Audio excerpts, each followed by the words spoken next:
On today's episode of Let's Talk FGO, we're going to talk to you about the Grail Live Idol event happening in JP right now. Get your idol costumes while they last. Tickets are limited. And of course, we also have a brand new EN event that just started literally early this morning. And therefore, while the show notes say there will be first impressions, well, they'll be very first, guys. Because the event isn't even 24 hours old yet. Hi, I'm one of your hosts. I am Manager Omega. With me, as always, is Producer Lucky. I was actually wondering if you were going to make an Elsan joke or something. That's what I would have done. But, everyone, I hope you are enjoying Fate Grand Order, aka Who is this Small Sensei Child? And while we here at Studio Omega like to bring you the latest in FGO-related news and memes, we will be talking about current and future events for the JP and EA version of the game. So anyone not wanting spoilers should go get really excited about clothing. Yes, correct. While we will not spoil certain things related to the event ongoing, which people are being mad about, my mod gun is loaded. All barrels. I have been firing a lot, because people are really friggin' blasé about this raid thing, Lucky. I'm sure you haven't caught it because you were busy yesterday, but me and the other mods have been firing from the hip like crazy. Whoop, don't post that. Nope, don't post that. Don't post that image. Nope. Oh yeah, I've barely been in the Discord yesterday and today. I was in a little bit. Well, I take that back. I was in games. Most of the time because... Yes, you were in games a lot last night. Yeah. But no, I haven't actually been in anything else because... Yeah, no. So I have... because fucking other gacha games are trying to kill me. They're just trying to kill me. We're cleaning up stuff. That reminds me, I have not logged into Arknights today. I won't do that when we record the show. But I need to, because I need to roll stuff. Feelings. I did all my my annihilations yesterday, so I'm about as full up on a river as I can be. Anyway, that's not what this show is about. This show is about FGO.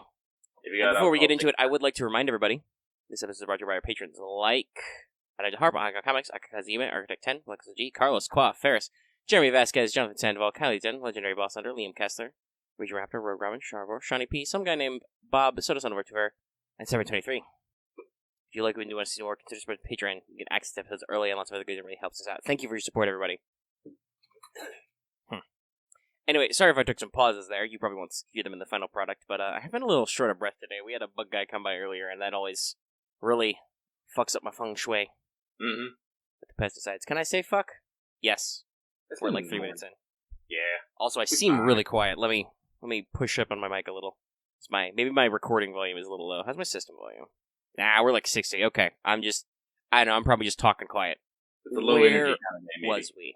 Well, I sucked up all my energy writing 6 pages of show notes this afternoon, which may be why I'm not very far in this event.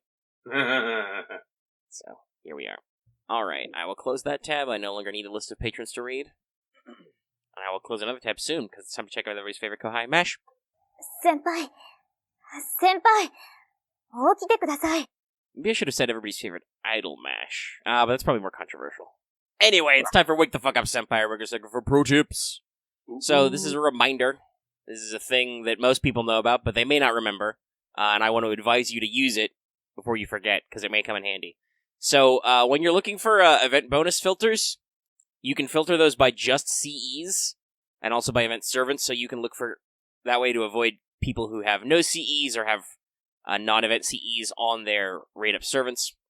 You may wish to do this because for the raid later this week, which we'll talk about the timing and stuff in a second, people may or may not switch their setup to enable one-turn kills and stuff. So they may or may not remember to switch those back either to help you with farming. So if you're hunting for people and you're seeing a lot of black grails all of a sudden, perhaps you should get in there and set up your thing to only filter Cs. So yeah. Alright. Well, let's move swiftly on, because we have a lot of big boy things to do. Yeah, we do. Hit up Records from the Throne, a regular achievement topic. I managed to, in time for this event, protect Moriarty's smile and got him in his costume. Nice. So he's chilling there as a barman in my event setup.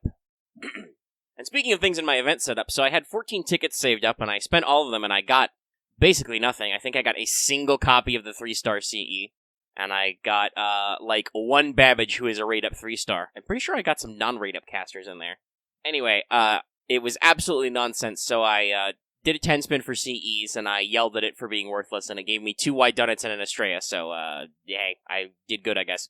Hey, it works. If only I had more EXPs, Mm-hmm. which is what I'm doing right now. But yeah, I mean, it got. By the way, I would like to reiterate, got double White Dunnet. I still don't own the 4-star CE, and I may never. This event hasn't been rerun yet, so there's like 3 tickets in here, so maybe something will happen. But that's what you see is what you get. Yeah, that's how we. There's no lucky side to this. I had 2 tickets. I threw them. I got a battle on Camlin Hill and 100 Persona. That's it. I mean, you got a servant and 2 tickets. That's technically good odds, even if it's not right up. But yeah, 2 tickets. 2 tickets. Does stuff. There'll be like 3 more in the event. You never know. People swear by singles sometimes. Cheeky single. I try not to do cheeky singles anymore. But yeah, then let's go ahead and check in. Did you finish your master missions? So, to complete your master missions this week, I'm going to need you to defeat 3 good servants, and then defeat 3 evil servants, and then a complete quest with a rider in your party 5 times, and then defeat 15 of enemies who are not servants or bosses of various class... It's all the classes. It's everybody except Extra.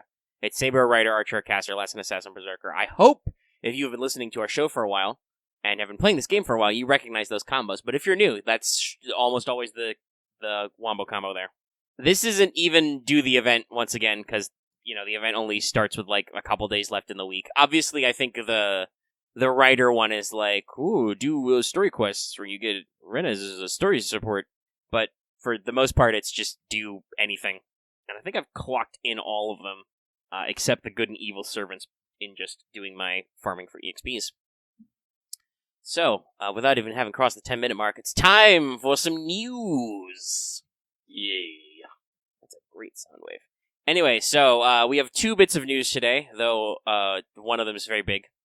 So the first is, obviously, in case you missed it, Lady Reina's case files did in fact come out last night, technically this morning, going from the 30th of April to the 13th of May. This means that you should expect the raid on the night of the 6th / the morning of the 7th, depending on your time zone. Just a heads up. There's nothing really to add there. We covered all the stuff in the pregame, and I don't think they did any extra quality of life or animation updates or anything, so here we are. So the big one, alluded to as we did the intro, is JP has officially launched their Waltz in Moonlight Lost Room collab called Grail Live. It is running from the 26th, I can read. Wait, no, it's more like I can count. I know numbers. It's the 26th of 4, going to the 10 of 5, to avoid complicating myself by translating numbers to words. So we got a reveal of the last 2 costumes on the stream before this event, which I did not watch live, but caught some stuff later. The last 2 costumes are Ushi and Nero. Tamamo cries in the corner. Now this is slightly interesting because I do believe this means that the 3 servants who were left out were Vanilla Artoria, though she's like a secret bonus character after you do all the tracks, Jolter, and Ishtar, interestingly enough. But yeah, so those were revealed. Ushi, by the way, looks great. Actually, this is a good question. Is Kagakiyo the same artist as Ushi? I believe it is, but I will double check to be sure. Alright, that guy. Kagakiyo. Okay, so for some reason the wiki transliterates the name differently, but oh no, that's interesting. Sakamoto Mineji versus Sakamoto Minedi. Those are very similar. That's got to be an artist with 2 different work names or something. Anyway, it's very good. Her costume. The artist has obviously come a little bit away, and it looks great. Yeah. So where was I? I'm excited for this in 2 years. We also get special costume tickets during the event. Basically, it's a kind of currency. You exchange them for costumes instead of using QP and mats. If you have leftovers, you can use them after the event, but during the event, you can only unlock costumes via the tickets, which means you should save them until you have all your relevant idol costumes before you start spending them on other costumes. Now, it's funny how Lucky says, "Oh, I'll be excited for this in 2 years." Well, the event it seems like it's got some stumbling blocks early. Oh, really? It's a multiple points ladder event with time gates, a bit like Summer 3.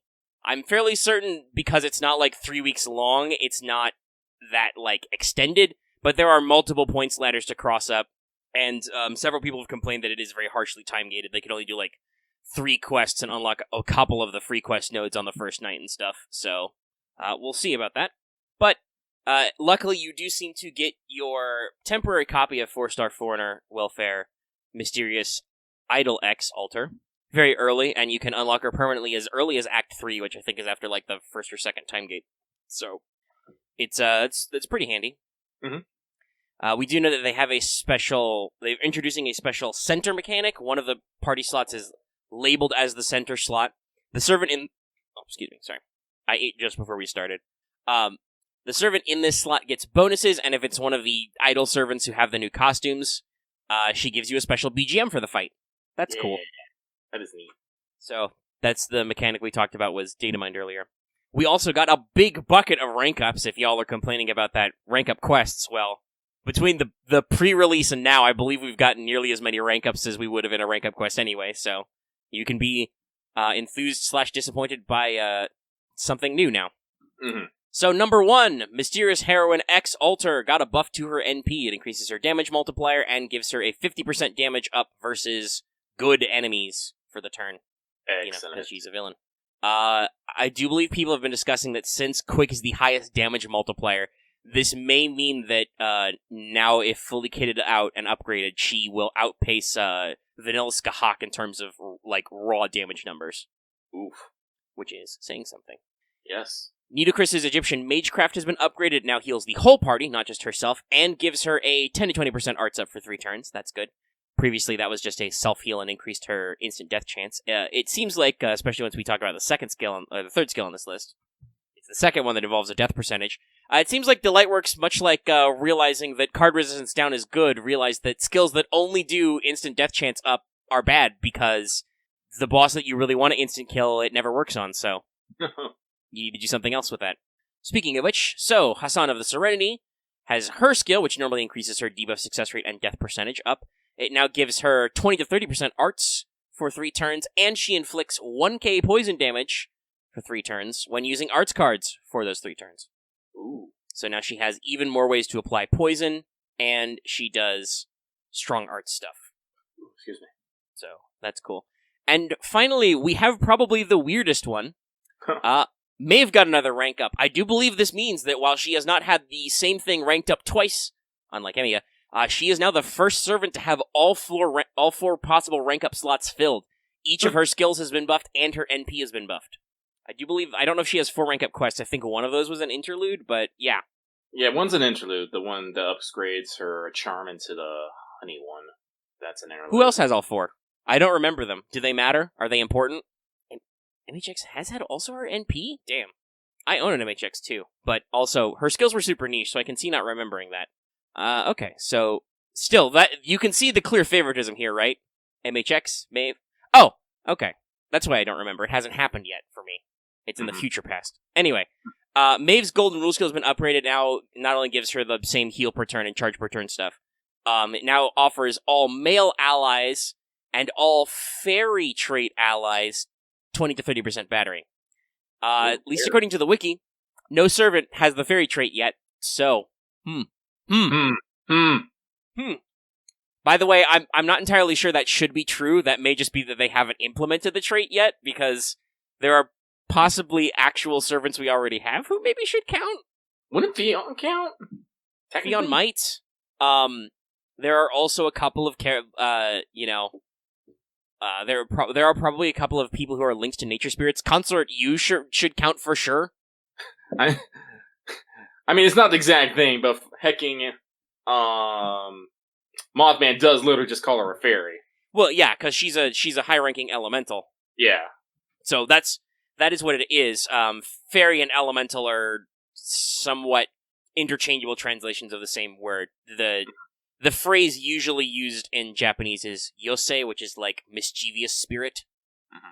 So it's not a 1-to-1, but it's very close to how Western mythology tends to treat fae spirits. So here we be. Almost assuredly, though, this will come up when we hit Lost Belt 6. Yes. Assuredly. Yeah, Lancelot's another potential. He has the blessings of the fairies.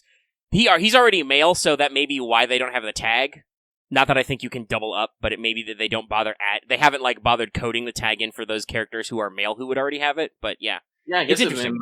I guess it would matter who'd be female. Well, Consort Yu, as we said before, but yes. So yeah. it's very interesting. That said, also I don't know the original characters used. We're gonna have a talk about There's another new trait added that has bamboozled some people. We will talk about that later after the break.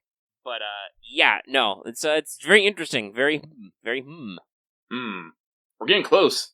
Yeah, about a month-ish, depending on the stuff. So, let's see, that's all our rank ups. We've already got 2 summon banners off this as well. Going pretty ham here. So, the first one is the new servant. We have a new SSR Caster Miss Crane. Yeah. She is on a rotation with Mysterious Heroine X Alter, and also has Nidocris and Serenity on raid up all the time. I'm saving for this one. Yeah, this is going to be a great banner. Summon banner number 2 is a rotation between Altera and Maeve. That's good. I don't know how long it's been since Maeve had a raid up. She's popular, but she is story locked otherwise. Also has a rotation between Kat and Nero, another story locked servant, and Ushi is on raid up all the time. Some people are already speculating that there may be a third banner as well to pick up some of the rest of the SSRs and stuff we've got. Like if you count the pre-release, we've already got 3 banners. I don't know. Like, didn't we have a CCC? Wait, I'm trying to remember. The collab events usually like to do something a little weird with their banners. Usually with they can extend them, but they've already got 2, and a pre-release is the thing. Like, they're doing a lot of banners. I assume it would be mostly to pick up the leftover SSRs. Summers usually have 3 banners. For the first 2, it was like extra servants, but since Summer 3, it's been for the males as well. So kind of. Well, we don't know the exact details, but I've heard speculation. Also, by the way, I do believe the monthly shop has just updated, so here's your pro tip to go check that. Do I want to go eat some tickets? I'll go eat some tickets. Well, I'm gonna buy the heck out of those EXPs as well as some tickets. So listen, Lucky is saying fast too is no spending money on FGO. Alright, I bought 50 experiences. Those will go directly into my Estrella, because I haven't unlocked a temporary Gray yet. You have to get fairly decently into the story, so she's gonna have to wait for story XP. She gets double XP anyway, it's fine. Fine. And real quick, let's spend 5 tickets on camera. That usually makes something funny happen. Not gonna say something good happen, but something funny. Oh, my data updated. Yep, your data is updated for the story. Un momento, por favor. I'll begin rolling while Lucky is updating and buying. First ticket is a servant. Is it anybody? No, it's a Dearmid. It's a regular Dearmid. He was silver. Dearmid has a blessing of a fairy, or curse, depending how you want to count it. That's Marugoshi Shinji-kun, thanks. Been seeing that in Amapo Tofu a lot. Alright, 5 ticks, let's go. Fantastic. Let's fucking go! I'm gonna make some of my mana prisms back at this rate. Great. I do technically need more, because I want to try and buy that Bella Lisa. Okay, 4th ticket, servant. Connection to game server was lost. Retry. I guess everyone is spending their fucking tickets right now. Yes, likely. That was my 2nd Mephistopheles I've got spending tickets on these banners. He's not even on raid up, thanks. Oh, there's a Fergus. Last ticket is a servant. It was a Medusa. I'm out of tickets. That was an Ushi. Activate Skip Gang! Skip Gang! That was a Skip Go. That's a Boudica. And let me guess, another 3-star servant. No, it was fucking a 3-star C. Okay, no. Useless! This will be the point where I throw my phone out the window, but I won't. Oh, you need that phone for stuff. Okay. Gotta save. Well, here we are. Lucky, allow me to distract you. We've gotten through all our news items. Yay. It's time for Mailbag. Already? Is it? Yeah, I mean, we're like 20 minutes into the show as well. Oh, well, I guess it is. Holy shit. Very well, then. Oh yeah, that's right. Everything's in the back half. Jesus.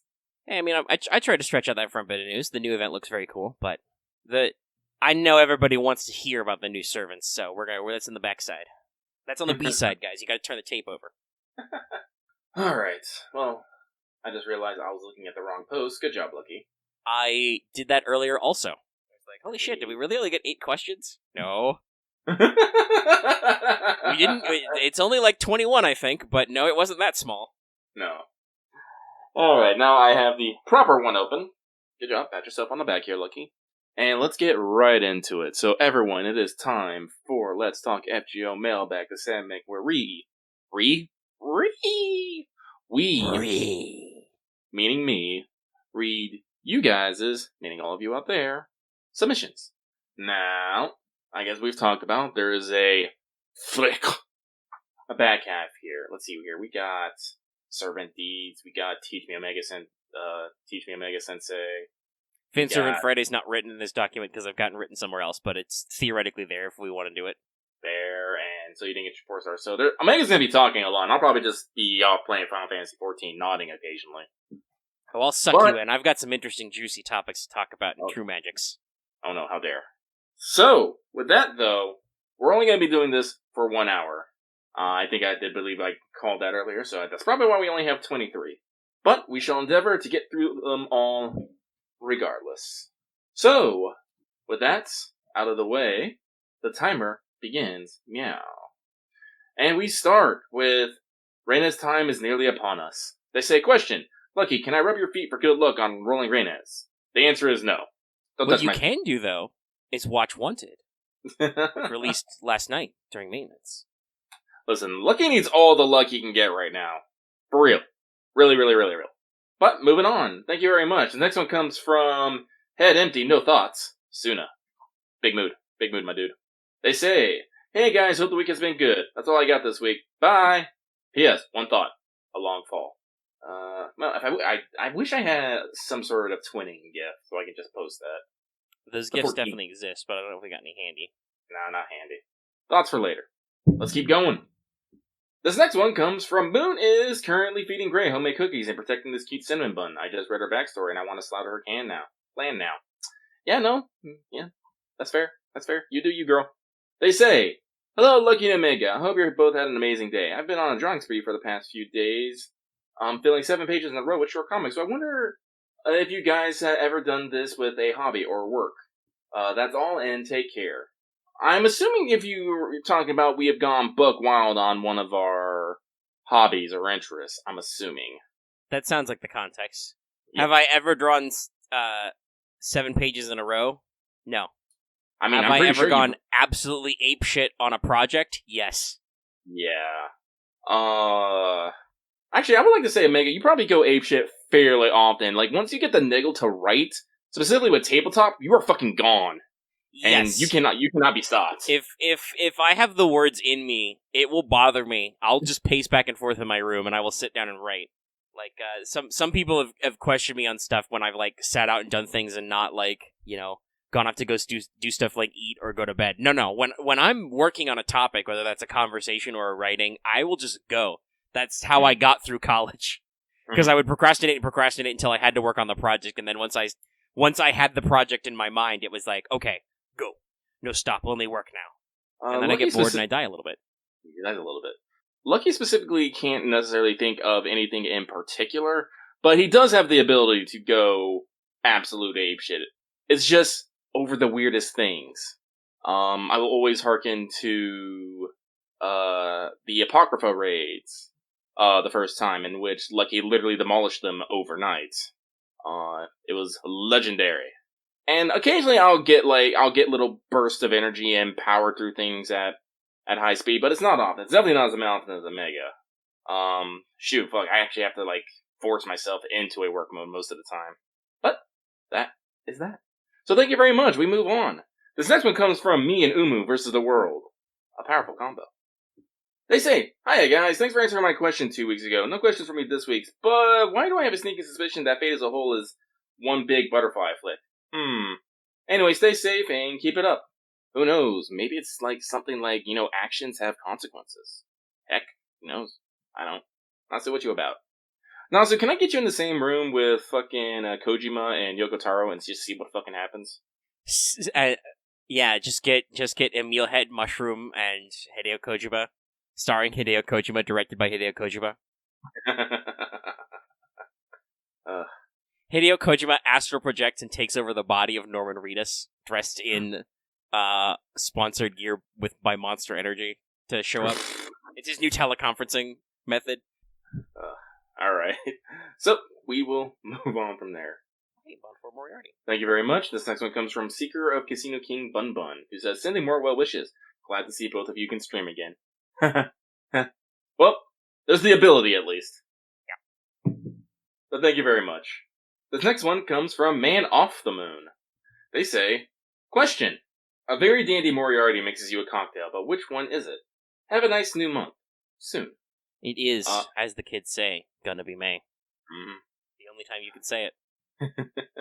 And Moriarty's gonna make me a cocktail. It's probably gonna be an AMF, also known as an Adios Motherfucker, which is basically a Long Island iced tea, but you just add, in a cheap bar anyway, I should say. You just add blue Curacao and 7-Up instead of Pepsi. Oh man, what goes in a Long Island iced tea? It's vodka, gin, whiskey, rum. It's a lot of stuff, and it's all low impact enough that you don't really realize it over the tea. Yeah. It's a lot of stuff. It's like, generally it's like, 3 shots of alcohol? But it's in a big fucking glass with some really flavorful tea. Or what they make you believe is tea. Sometimes it's just watered down Pepsi. How like life. Ugh. And, Omega, you don't drink, at all, do you? No, not really. I wouldn't even know. Yeah. Get me a Coke on the rocks. A virgin Coke on the rocks. That's just a Coca-Cola. Actually, yeah. Yes, exactly. Actually, yeah. I mean, the realer version of that joke is a virgin Bloody Mary, which isn't that just tomato juice? Yeah, it's usually tomato juice and garnish. To be fair, though, sometimes the garnish is fucking wild. Guys, go look up fucking Bloody Mary garnishes and just see the bullshit that people come up with. Ah, yes. Yeah, no, actually, I'm starring that. That's a good one. Sorry. That's on point. Actually, I'll link it later. We're in the middle of Mailbag. So, we move on. Thank you very much. This next one comes from Sencho is Love, Sencho is Life, who says, "Ahoy, hope you guys are doing well. I'm excited for Case Files. Thought of my question whilst discussing Mash's new costume in the Discord. Is there a servant's asshole? Is there a servant's outfit? Excuse me, I don't know what the fuck just happened there. Merger. Merger. Usual in costumes that you don't like. Like, it's nothing against the servant, but something about their costume just doesn't click with you. Thanks for all your hard work, both of you, and I'm looking forward to what Lucky will be working on in the future. I'll probably talk about all that on What's Up. We don't need to talk about that here. And as for costumes, I mean... That's a very powerful question, because as this come up for reasons we're going to bring up later, there's actually a fuck ton of costumes, technically. Mm-hmm. But, yeah, I mean, let me skim real quick. Like, I don't necessarily, Nah, actively dislike, definitely not. Lucky is not a person to actively dislike something. Most of the times I'm just like, it's kind of meh, but it's okay, whatever. And that's how I feel. I genuinely don't think there's a costume that I do not like actively dislike. Most of these are cool. I mean, yeah, I guess it's more like I don't necessarily. It's simple costumes that are usually bother me. Where I'm like, why did you decide, even if it's not a lot of work, to go to the effort to take off old man Li Shuen's glasses and stuff like that? But that's not really. I don't dislike the costume. I'm personally a little annoyed by the potential implications of the fact that they need to detan BB, but I'm not upset at the costume. I'm just never ever gonna buy it.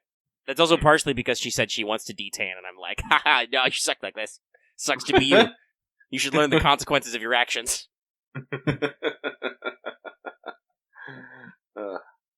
But that, as we say, is that.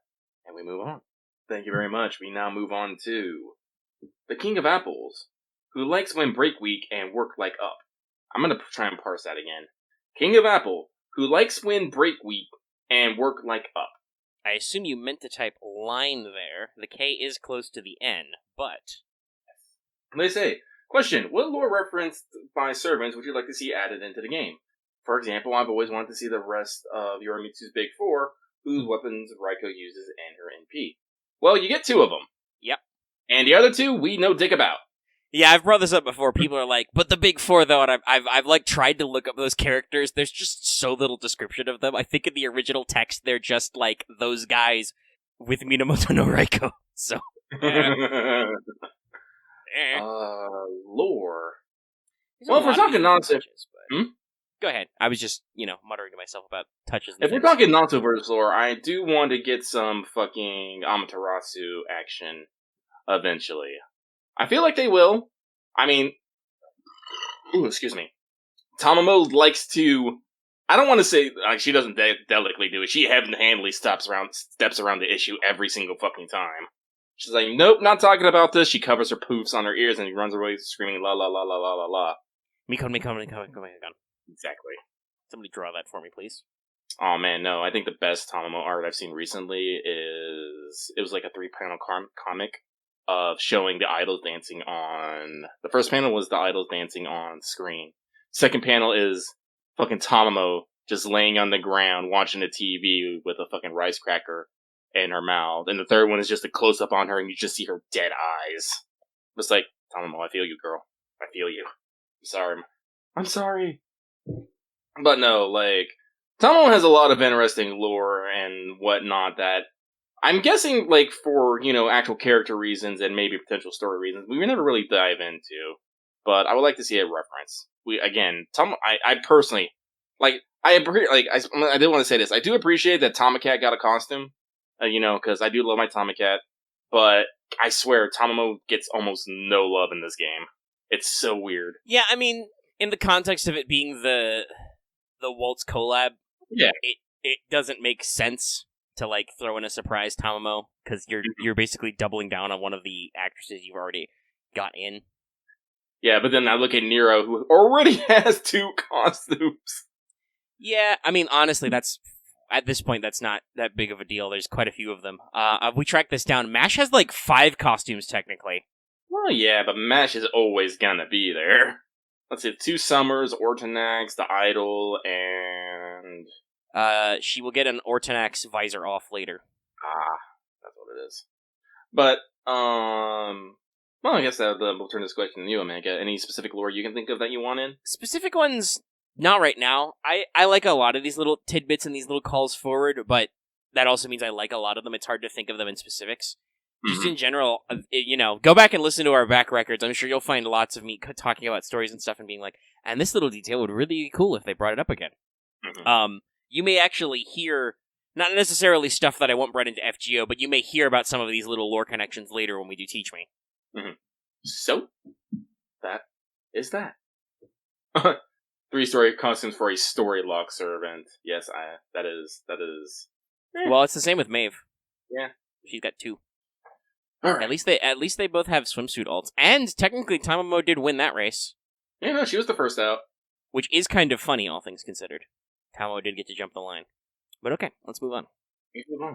So, this next one comes from Master in a high-stake poker game with Holmes and Moriarty. You're going broke. You're one dead. Way or another. You're just dead. Your wallet is dead, your bank account is dead, your will is dead, your power of attorney is dead. All of it. But they say, hey, Lucky Omega, hope your week has been smooth with no hitches. Shout out to Omega and his Subnautica streams, which have been a delight to watch. My question is this. If Waver had been adopted into the family, what do you think would have happened to the El Mulloway since REINES was too young to become the head of the clan at the time? Apology if Kate's Files has already answered that question. May your REINES roles be blessed, if you're aiming for her. Well, easiest way to explain this is probably they die or REINES gets married off to some older dude for fucking pennies. Yeah, they would go into decline. Yeah. Part of the reason why Waver was adopted was because he, using his brilliant knowledge of magical formula, was like, yo, I can fix the fact that your magic crest is fucked up because, the last guy who had it got exploded a little bit. Mm-hmm. So, yeah, they would...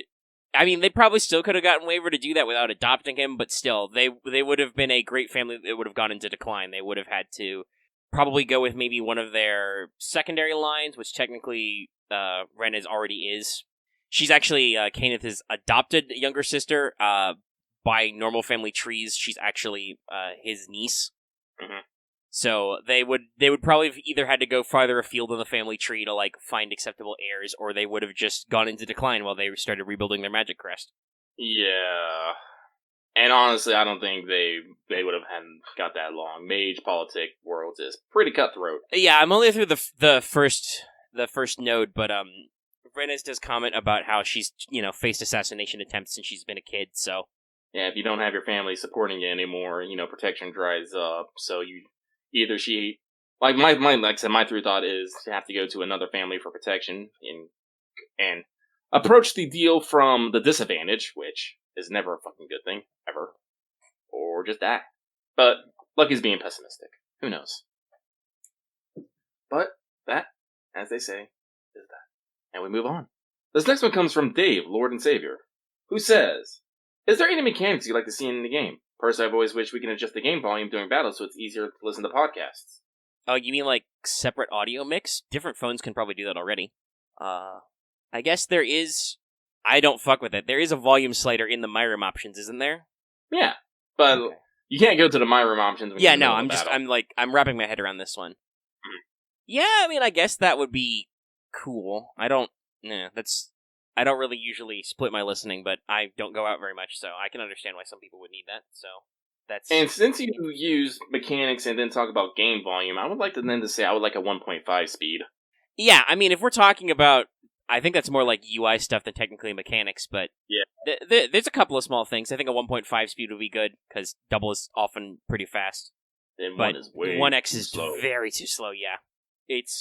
This is the thing I talked about, like, I've talked with some people about, like, for instance, the Matahari buff, and they were like, but Matahari needs a buff to do stuff, and I'm like, I think her niche is pretty locked in, and you like, can't do certain things for her design. You cannot make her a damage-dealing servant, because she's an OG assassin with a quick deck, and she has OG animations, because they were limited in the animation sets they can do. Like, I think that's why 1x is, like, so slow, is because they were working on quite old technology and they weren't really very ambitious with their design, so, like, they had very simple, slow animations. So, yeah, 1.5 speed. Oh, gosh, we've said a couple of these little notes and I don't even remember them. Yeah, let's see here. Like, if you were talking about mechanics, I think we've talked about some interesting ideas with, I different would, way you can do also- buffs and stuff. I would like, I would like to have selectable My Rooms. Yeah, actually being able to select the My Room filter. Mm-hmm. Even if it's just, like, randomized would be cool. Mm-hmm. Like, you get a new wallpaper. That'd be really fun. Very fun. But unfortunately, I don't think I can think of any off the top of my head. Nah, I don't have anything else off the cuff. Yep, so we'll call it there. So thank you very much for that. We shall move on. This next one comes from Omega's Locker. I'm assuming this is a Subnautica reference. Yes. Super Chats can get Super Chat lockers named after them. I see you have improved your shilling game. I know what I'm about.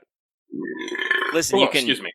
Subnautica lets you type in names for lockers, so you can name them things like metals or food, but I'm like, no, I'm gonna name my lockers after people in chat who give me money. And You will be immortalized forever. And I got some quick bites, so I got all 3 of the lockers I had to build named right away. Hey, whatever works, it works.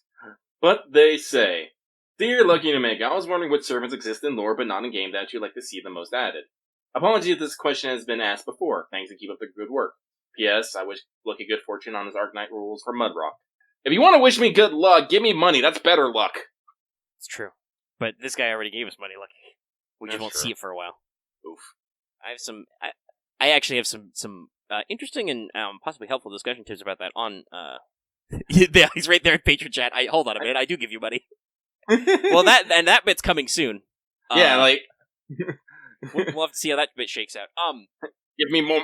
No. Give me directly Arknight money. Be like, here, this money. Go buy you a Mudrock. I mean... I will go put the fucking Prime on the counter. I'll be like, 1 Mudrock, please.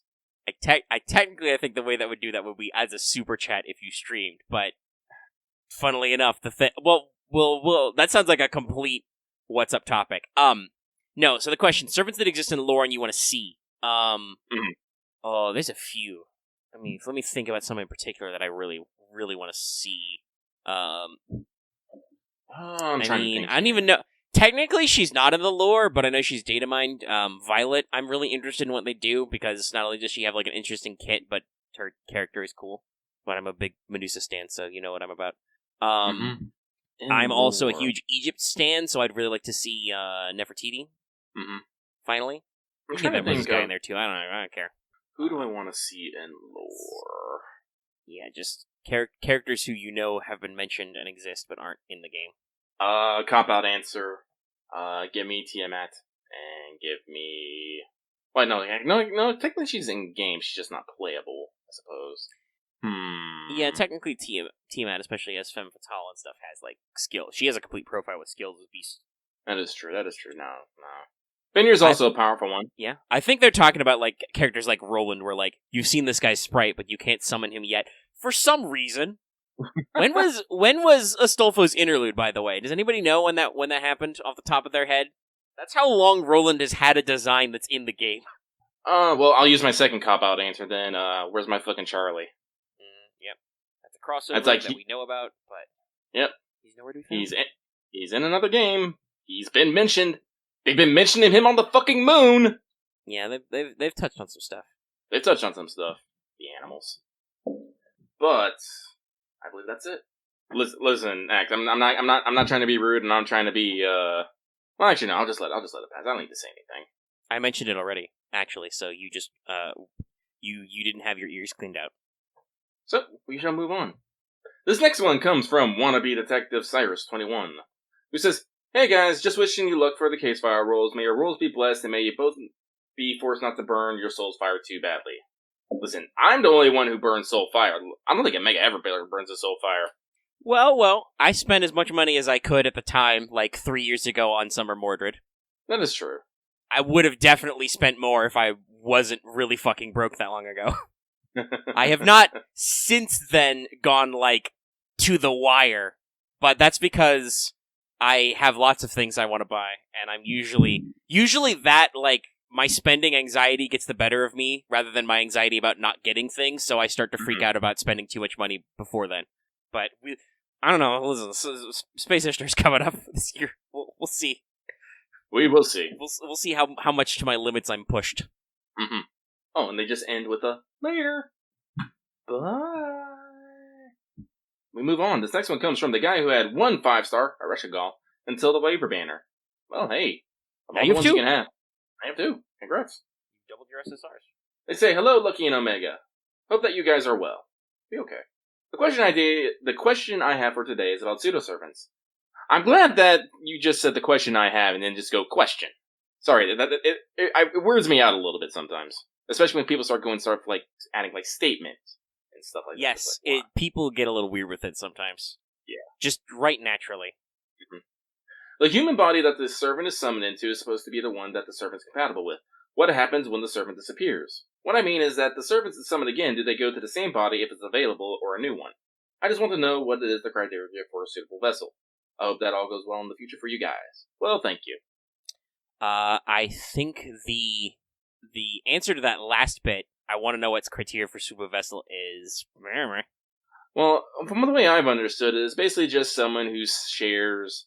Basically, it's just compatible, whether it's in personality, looks, ideals. There's got to be some sort of overlap there, yes. Like, between, for instance, Zhuliang and Waver, the overlap is that, I guess that Waver worked for a dude who was probably cooler than him for a little bit, and also he, understands tactics because he played a tactical game with Alexander the Great once, and got destroyed, man. That's it. Whereas the compatibility between REINES and Sima Yi is that REINES has the ability to bully Waver, therefore, because Waver is Zhu Lang, REINES has the power to bully Zhu Lang, therefore Sima Yi is like, let me get in there. Let me get in this action. Put me in, coach. I want to play. So, yeah, it's weird. It's weird. Go ahead, like, if you still got some more on that. Yeah, I was gonna say, some make a little bit more sense than others, like with Ishtar and Ren. I believe like they're very similar personality-wise. Mm-hmm. It's why actually they work so well together. Rin just basically blunts the edges of Ishtar because Rin is, fundamentally a good person who's very bad with all this murder-death stuff. Whereas normal Ishtar is not. Fuck you, Mountain! But real talk, we also know that if a mountain pissed off Rin, she would blow it up. Yeah. So, like I said, it works. And then you get the other side of her personality with Rushgal. It's like she's a tsundere or something. Yeah. Well, and also it works with the duality of the two goddesses who may be one goddess. It's a lot of subtle symbolism. It really is. And then you got fucking Muramasa, who, got stuck in a boy who really likes swords. Like, geez. And also, based on some versions of his line and profile translations, like, personality-wise, they're saying that the historical Muramasa was probably a lot like Shiro, possibly as he got older, kind of a thing, you know. Mhm. So yeah, there's a lot of that similarity going on with people. Mhm. So as for your technical questions, I think I just got to say I don't know. It's never come up. It's never come up. No, I don't think. Like, technically, I think the closest we come is in the Case Files collab when Old Waver gets kicked back to Chaldea because he draws with Alexander. So young Waver has to summon Zhulang into himself. But technically, I do believe by the time that actually happens, Waver is basically leaving the scene anyway. So we don't really get any detail on how that works. Mhm. I mean, like, if you want me to theorize, technically, I mean, so that answers kind of your second question about the same body. Like, because it was a singularity that was in a different time period, but because it was still the same Waver, that he was able to, like, remake that connection and do the summoning, because they were compatible already. I mean, if you want to ask about, hypothetically, are you limited to the singular compatible body? No, there's a joke about Rin fused with Zhulang that exists earlier, which sets up the concept of pseudo, and it's probably why Zhulang appears as he does. So, no, you're not limited to one vessel, just that I'm pretty sure for FGO you are, because otherwise that just gets really friggin' complicated. Things are complicated enough, thank you very much. So you have regular Nero, then you have Nero as a bride, and then you have Summer Nero. Now, regular Nero has, like, 2 costumes. Anyway, no, it's... Yeah. If you run down the, you know, explaining with push pins and string to people who don't know anything about FGO, it's already really fucking confusing. Listen, I've had to do this to people recently. It's wild. Okay. Not to shill OSP too much, but Red had a great tweet the other night where she was like, she talked about how in her mind, Metal Gear Solid and Kingdom Hearts are on 2 opposite ends of the what the fuck is happening spectrum, but the opposite ends of that spectrum is how batshit crazy the lore looks like when you first see it.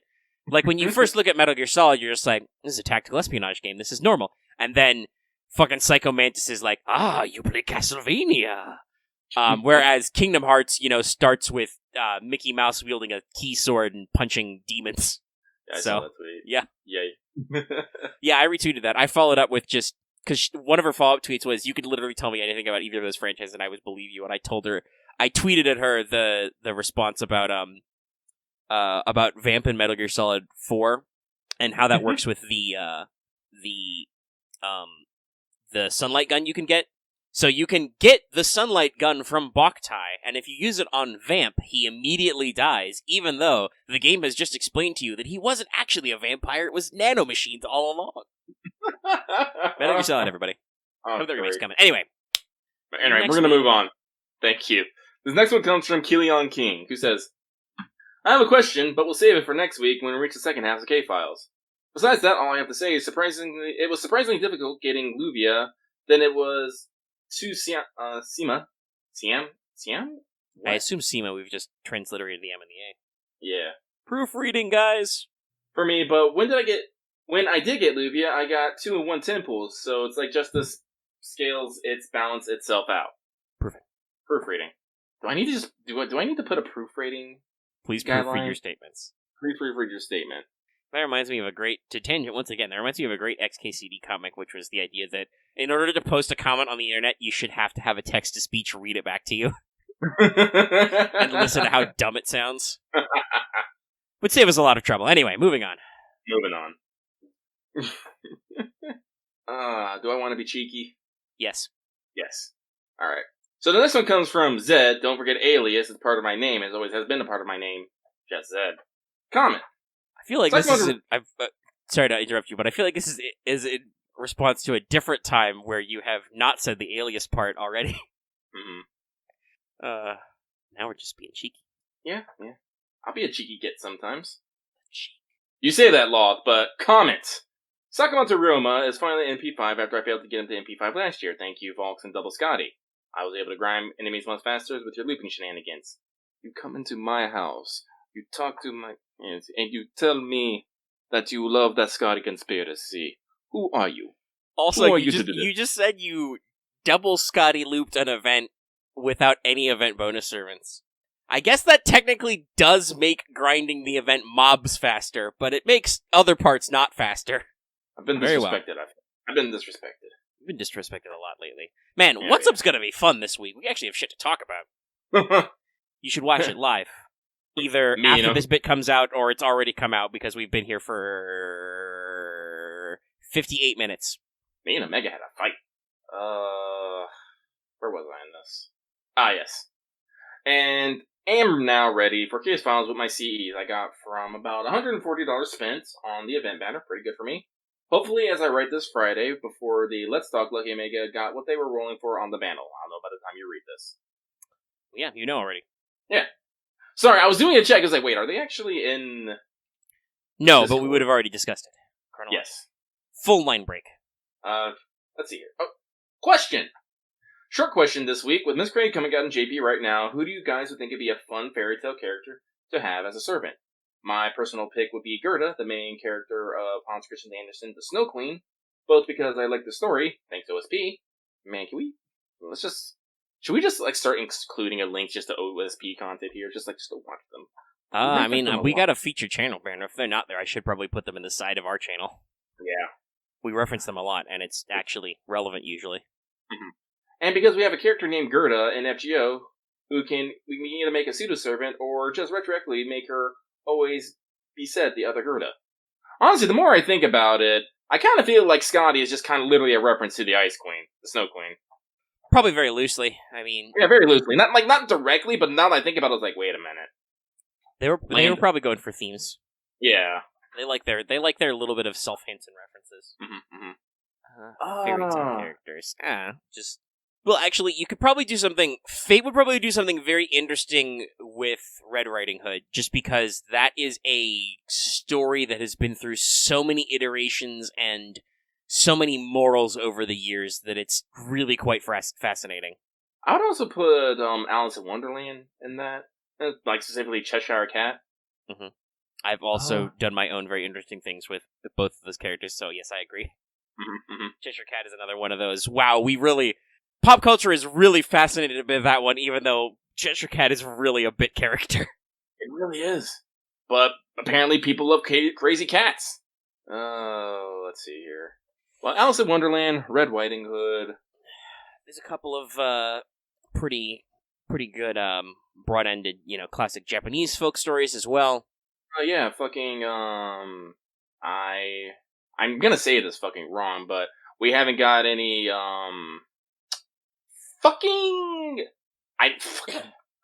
Peach Boy and fucking Dragon Palace.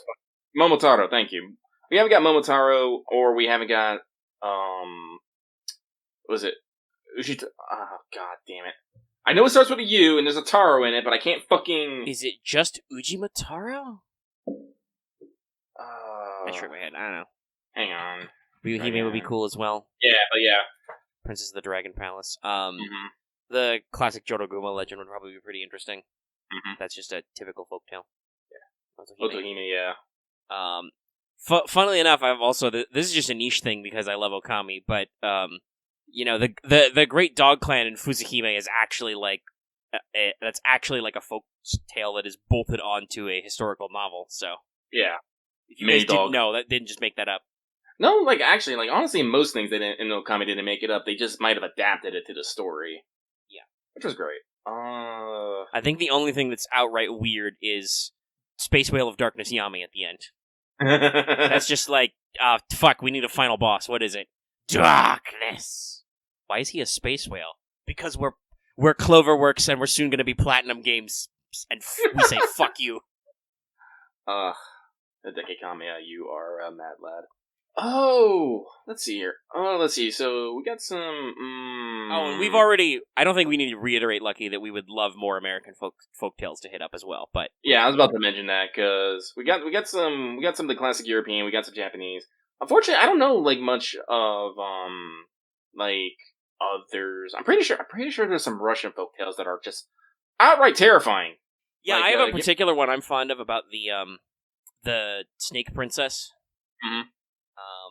Because it's one of those many common stories about transforming at the end, but it's one of the it's a reverse animal bride, which is a very common folktale in that it's a normal human bride and she gets engaged to a snake who just fucking shows up. But yeah, there's a couple of interesting. There's a lot of interesting folktales out there. Well, honestly, but also I would say, give me Hot Grandma Baba Yaga. Actually, you know what? I didn't know what this week's this month's fan servant Friday theme would be. Maybe I'll do that. Maybe I'll do fairy tales. Ooh, that'd be good. Yeah, no, there's plenty. Like there is as many folktales as there are countries out there. So, but we should move on. Much like we have Hans and Nursery Rhyme, just give me Brothers Grimm as a singular servant. The last of. Actually, no. Yeah, we got Hans. We have Brothers. Who was the third one? Charles Renault was big. I think he transliterated Robin Hood. Red Riding Hood first. Great fairy. Because it's always a reference to like the big three, which is fucking Grimm, Hans, and I think you're right, it was Renault or Pearl. Speaking of our names that are French, Renard the Fox. Yeah. Anyway. Now, no, see, like we already have a Baba Loli. We have Helena. She's great. I love her. Now we need like, I don't know, like mature older woman, but hot. We do need just a cool old lady in there somewhere. Mm-hmm. Maybe not as like wrinkly. Maybe like not like Moriarty like wrinkly, but dignified, older. Everyone's fucking really young. Need the Silver Fox. Yeah. Fine wine style. Yes, that is a good way to put it, Axe. So we move on though. This next one comes from 418, who says, "Hello, Lucky Omega. Hope you have a good weekend. P.S. One step closer to delete that boss team. To my delete that boss team. Nice. Good job. It's good to have goals." Mm-hmm. Thank you very much. This next one comes from Detective Rose/Moon, Master of Predictions, except on stream. Dear 1000 IQ Omega and Soul Reed Lucky. Soul Reed. Oh, wow. Older Rue is kind of a bit of a lucker. Probably also more likely to kill me, though. Yeah, that's a girl boss right there. Mm-hmm. Now, I mean, Wu's interesting because it makes sense because of her incredible obsession with being young. Yeah. But, as I was reading, wish you guys well and that the rolls don't bring out the soul fire. They did not. And question, do you guys have a preferred welfare, be it for gameplay or character? For me, it's Summer Ishtar for gameplay. She has been a godsend. Well, you have fun, and remember that I'm usually wrong, but my logic is sound. Goodbye. Usually wrong. That sounds like that's some fucking wasn't me tier shit right there. The logic was flawless. Yeah, well, guess what? If the logic was flawless, then I took a calculated risk, but man, I was bad at math. One of our favorite memes. Wow, preferred welfares. I mean, it shifts a little, but let's see. I mean, I usually like to bonk things with Cha-Cha. Cha-Cha's a decent one, and she shows up a lot as because she's a Zerker welfare. Because I had bad luck with SSR writers. For a long time, my go-to ST writer was Kentucky Writer, and he still often will show up. Especially because his skills are better rated than my Roma, because I'm bad at stuff. I use my welfare archers a lot. Like, I have an NP5 Emiya, but because she's got that trait damage, I also still use Nobu a lot. And yeah, actually well, no, I have Moriarty now, but I've only recently leveled him up, and I don't think I put any skills into him.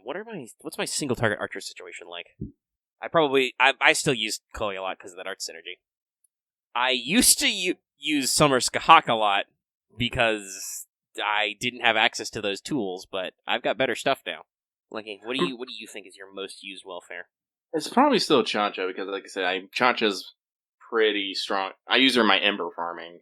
Yeah. Like I said, Lucky has spent enough money that he has 3 MLB K-Scope, so I just slap whatever Berserkers are going to go burr and let her rip. 3 MLB K-Scopes covereth a multitude of sins. Yes. So, I'm mentally going through my list right here and trying to think. Like I said, since I usually Bunyan's technically a welfare, yes, I use her similarly. Yeah, no, I do too. Like I said, she was my last servant to get Bond 10. That means, unfortunately, I've had to retire from Ember farming. Now, Raiko's taking that slot. We have gone to a big change in various ways. Unfortunately, I don't use Kentucky or Ishtar that much. When it comes to writers, I usually bring out. I don't know what I was trying to say there. Ryoma, because single target arts is great. Just go Burr. I have plenty of buffs for that. We have to give BB a pass. For a long time, she was the only Moon Cancer. So naturally, she did in fact get used a lot when it mattered. I'm scrolling through. Like, I definitely unfortunately for Kazlas and Santa Artoria, I have definitely gotten over their niches. Still use Shiki a lot. She is a regular Assassin Shiki, very good. Very strong. Yeah, if I use Assassin Shiki, so it has to be Chancha, Roma, and Shiki for me, I think. And I want to say a couple of more recent welfares who are definitely probably going to overtake the use list is Summer Jalter and Onikure. Like, it's only been, less than a year since they came out, but they're definitely up in my list. Sieg's also pretty good. He's recent. Used the shit out of Mecha Ellie, because my alter ego options were limited for a long time, and still are technically limited. Spoilers. I don't really use the Welfare Sabers anymore. Sorry. They're not good. I expect Gray is going to get a lot of work, though. AoE Assassin. Going to do stuff. No, Lily... Actually, doesn't Lily have some more buffs coming? Did they give her strengthening when they put her in the FP gacha? I believe so, yeah. I think they did enough just to put her at the same level, but didn't make her, necessarily stand out in any way, if I remember correctly. I may not! Well, on the wiki, I'm only seeing that she got her rank up during Saber Wars. Maybe all of her skills are normal. That doesn't seem good. That means she's got a vanilla instinct, Delightworks. This is technically a free-to-play unit. You can roll this unit any time now. Pain Pecco. Oh, well, we'll see. You never know with stuff coming up. Alright. Anyway, we're gonna move on. We only got a few left, surprisingly. Yep. So this next one comes from the man who simps too, he who simps further. Simp for me. I will do something with that money. But they say, hello dear Lucky and Omega. Hope your week was better than mine. Double shifts and work, horrendous weather, and server wolves with no waiver or any other gold servant in sight. C'est la vie, I guess. That is indeed life. Yes. It slightly bugs me that they spelled the say part wrong, but it's fucking French, so I can't really necessarily... there's actually two more... I believe there's two more letters in C'est la vie, but you don't say them at all. No. Completely silent. So, yeah, I don't think we could throw rocks.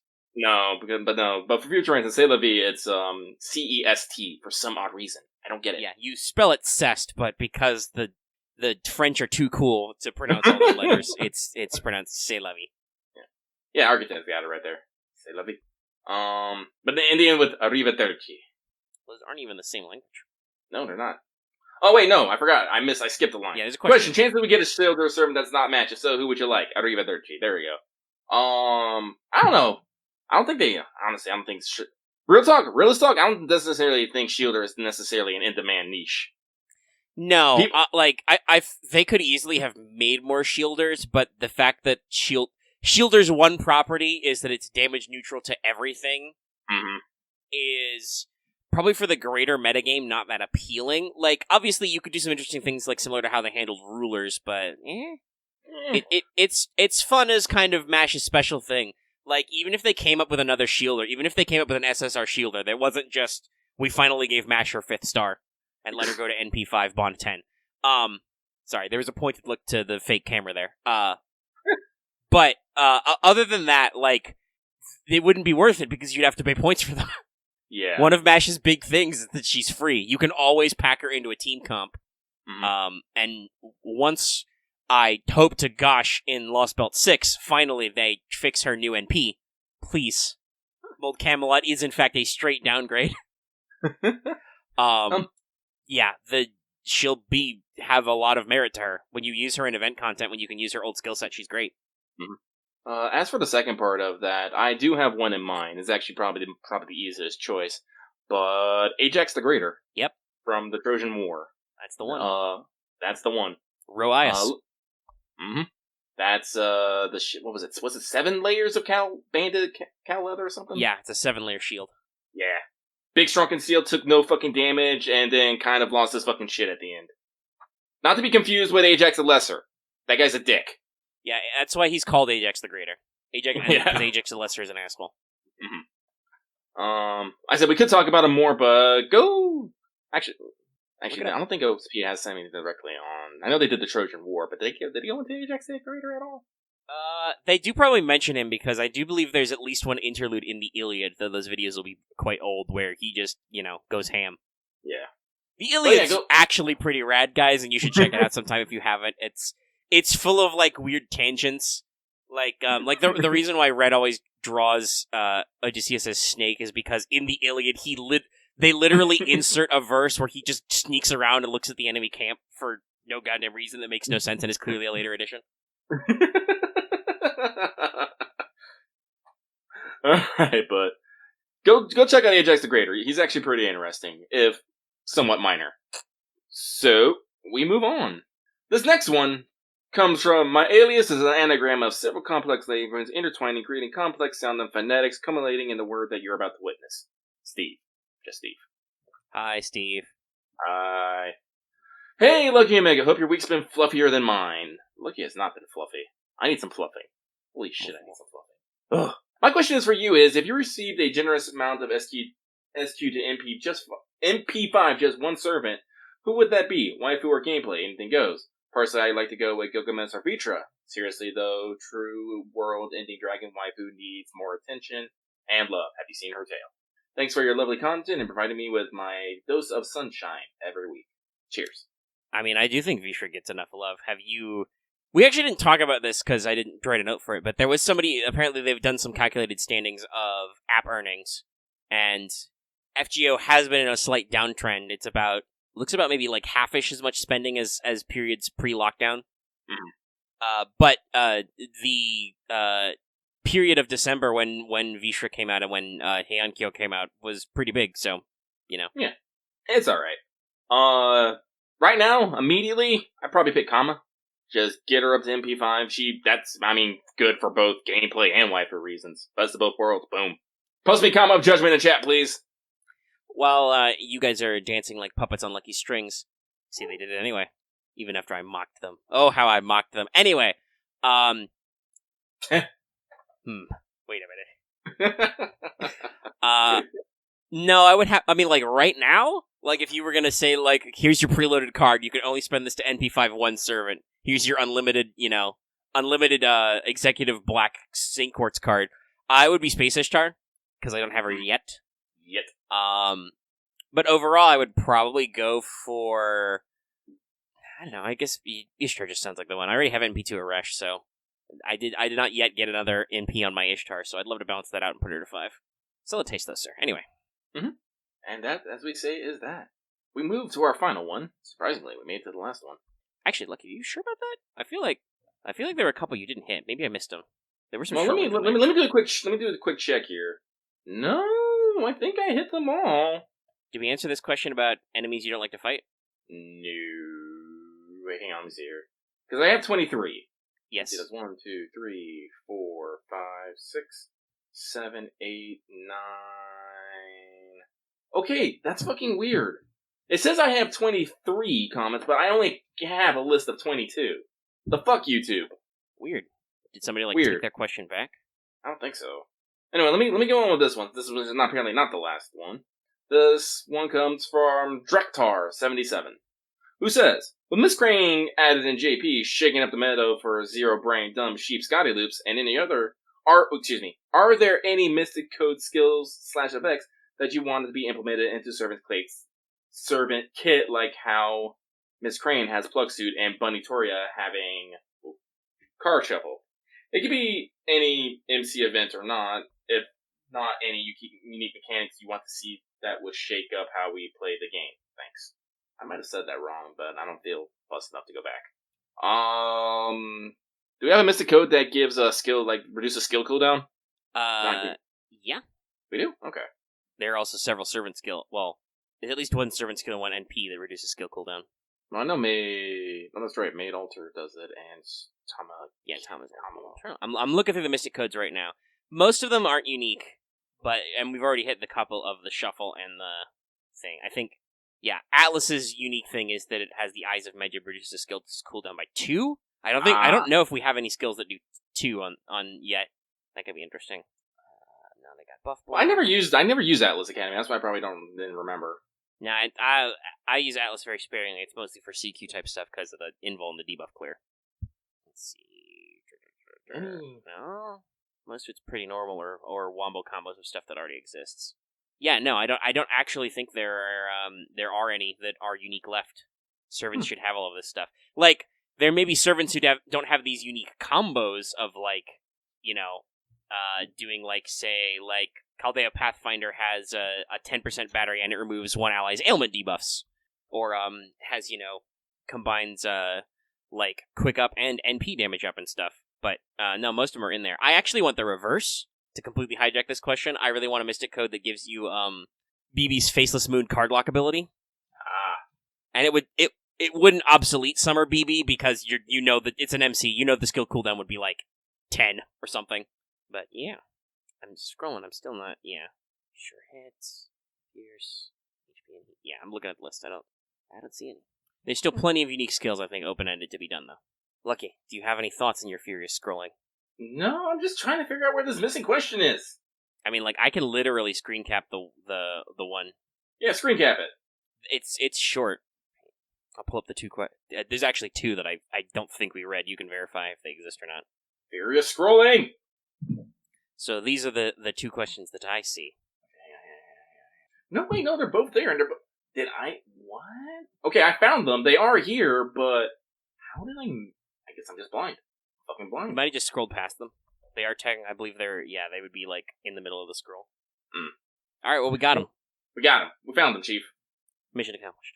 You can all go home. So we'll knock these out really quick. They are short. They are short. So, this one comes from report lists are like bananas. They're better when they're split. This is correct. They say, I've got not much to share besides wishing good luck to everyone in pursuit of QP and Gray. Lord knows we need QP and AoE assassins. That is true. That is correct. But thank you, my dude. We move on to the actual last one, which comes from our Resh Best Girl, who says, hello guys, wishing you guys good luck on your future roles. And question, which are you least favorite enemies to fight? The filler and giant. For me, Enforcement Knights and Hydras, any Hydra variant. It's not your best English there, sir. Enforcement Knights were really annoying, but luckily you never have to see them again. Right now, I think I have some beef with giant ghosts. Everybody has beef with giant ghosts. Nobody likes giant ghosts. Yeah, I'm just gonna say giant ghosts. Hydras are very bitchy as well, but giant ghosts have always been a pain in the ass. They just have too much HP, and they try to beat up everybody. They steal your shit. Yeah! Come into my Asshole. house. You steal my shit. You attack my team. You don't even have hit counts. Nah. That's what I'm gonna say. Spring and crit the bullshit. Chimeras used to bring me down so much, but now it's because they were so cliche. Like, I feel like we don't hardly ever use chimeras anymore, so it's not as big of a deal. But alright, yeah, we did mailbag. We made that, man. We're done. Alright. Then, with about an hour 26 on the ignition clock, let's take a quick intermission. Yep. Alright, and we're back. Welcome to the second half of the show, where Lucky gets to take a nap, basically, while I read a lot of notes. Like I said, there's a reason why I'm not very far in the event. Technically, my first notation is Case File's first impressions. I can give you my first impressions of the first story pip. I'm not even that far. Hey, listen, this friggin' Farmin' Everyday thing is open for like another week, so you gotta get in there while the getting's good. But, yeah, so I it's in my notes, but I don't think we're really gonna do it. It exists. I enjoyed the, 5 minutes of I've read. It seems like it's setting up some interesting mystery-based things, which fits for Case Files. Mm-hmm. There are some good visuals. Tremau is adorable. Yes. REINES is smug. Many people appreciate that, I guess. And here we are. So you'll have to wait for our more full impressions as we get in there next week, because, I'm sure that'll be a better time to talk about stuff, because there will be a time gate, so we'll at least be able to talk about the first half. I'm sure. Sure. Oh, hey, Mod 5 on Moriarty. Cool. Time to swap him out. Well, yes, I've been farming EXPs for Australia the entire time we've been doing this. I think I've gotten 3 or 4 super sucks. She's a couple ascensions in. I'll let you know if I finish before we end the episode. But let's talk new servant deets first, because this is interesting, yeah. But both these servants are, I don't want to say controversial, but there's been a lot of talking heading from a lot of people over our 2 new JP servants this week. And it's interesting to see. So we're going to start at the top of the banner with Miss Crane. She is a new caster. She is a support caster. Yes, she has all arts cards. So her attack HP ratio is about the same as Scheherazade, whom she takes a second place to, which actually means that her attack is only second worst of casters of the SSR variety, and her HP is second highest. Though that does mean that while her attack is second highest, there is technically a servant who has attack between her and Scheherazade, and that's because Scheherazade has less attack than Oni Cure, in case you didn't know. Which that's also very interesting to think about because if you get the right circumstances and bonus, Scheherazade's actually a freakishly high damage dealer. So, anyway, you're not dealing damage with Miss Crane. You're just not. She's got a quick Arts Buster deck, like I said, an Arts NP. She has pretty high hit count, so she has fairly middling NP game. That doesn't matter. We'll talk about why later. Okay, so, the NP. This is the interesting thing. This bamboozles a lot of people. First of all, you cannot use the NP unless you have 20 stars. You do not need to spend 20 stars. This is actually important because we're going to talk about Estrella later as well, and so you didn't get that 5-star. She has a skill which consumes stars. Miss Crane does not use those stars, but she requires you to have 20 stars. And when she fires her NP, she goes back to the, what they call the last reserve slot, but I've heard is actually the leftmost reserve slot. But it's entirely possible, they could have been reading this, the way you set up team setup, right to left the entire time. Because you do that in Japanese. So that may have always been the last slot, and we just never knew. If it is, that may make sense why Chen Gong blows up the frontliner, because they are technically the last. Anyway, it doesn't matter. She sets herself back a slot, basically. This only works, by the way, if you have at least two servants in reserve. So you have to have servants left to have her swap with. But what it gives is the servant in slot number 1, which I do actually believe is the frontliner. It gives them 20 to 40% attack based on her NP level for 3 turns. Yeah, this is all 3 turns? I think this is all 3 turns. It's not in my notes. I will double check real quick. Just making sure. Don't want to say anything wrong. God forbid, you know. Yes, okay, 3 turns. Yeah, so 20% attack for 3 turns, max is 40 if she's got NP 5. 30% NP damage up, and 30 to 50% gauge based on her OC. So it's normally 30% battery, but you can get as high as 50 with overcharge. This is kind of similar to how Castoria's NP works. It goes all the way only if you have a lot of overcharge. So it's a strong universal kit, but it requires a bit of setup. Because, hey, no servant will ever say no to 20% attack, 30% NP damage, and 30% battery. But her skills help you set this up. So her first skill gives everybody else on the team 1 turn of invul. Gives everybody else on the team 50 to 100% star gen for, I believe, 3 turns. And also generates, based on your skill level, 5 to 10 stars for each ally who owns a costume. Note, this is a trait, costume owning. You do not have to have a costume worn. I don't think you even have to own the costume, but that servant has a costume option that is released and in the game. They count for the trait. There are currently, I believe, 64 costumes spread across minor costumes and full ones. Some of those are doubled up. For instance, we talked about Summer BB has technically 2, because she's got 2 ascensions where she can detan. Samba Cats has 2 masks, etc. But still, that's a very decent wealth of servants you can combo her with, and if you use this skill, you will immediately be able to use her NP. Speaking of immediately using her NP, her second skill gives her 50 to 100% battery. I believe this is our first SSR who has 100% battery. Previous users of high-speed divine words, etc. have only been SRs. Sunzo is like 80% tops, but it's not the full 100. It also it unfortunately does mean that she takes 2k damage as a demerit. However, she gives 3 turns of taunt to all of their party members, which means that whoever you swap to will not get hit. They will not get bullied for 3 turns. That's pretty funny. Combine it with a turn of invul, you can, make sure that they don't get immediately jobbed out when you swap in. Her final skill is Targetable. It gives a targeted ally better star absorption, 30 to 50% crit, and immunity to instant death for 3 turns, which she takes 1k damage. So, you see kind of the demerits, which make a lot of sense for the, Miss Crane, Crane Wife, legend. She will give you all these great gifts, but then she has to go. And many, many memes have been had. So for passives, she has a special version of territory creation, which also gives her better star generation. She has a special version of item creation, which makes all members of the team have a higher success rate when buffs are applied to them. Not that your buffs have a better success rate, but you are more likely to apply buffs to all members of the team. It's a pretty interesting scheme there. So, I wrote it this way in my notes. There will be some pointless bitching about her demerits. It's 3k HP max, by the way. She's got the second highest HP of all casters. You're fine. I think several of the servants who have costumes now after this either already had or now have buffs to heal the team all that much damage immediately anyway. But in terms of support, she is a generic single-focused caster, and she's very interesting because of her big support numbers and her swap powers. She will juice up one servant a lot and give you plenty of defensive options, hard defenses, star absorption, star generation, critical strength. All of the generic buffs are hers. The only thing she doesn't do really is heal, but you don't need to, you got hard defenses.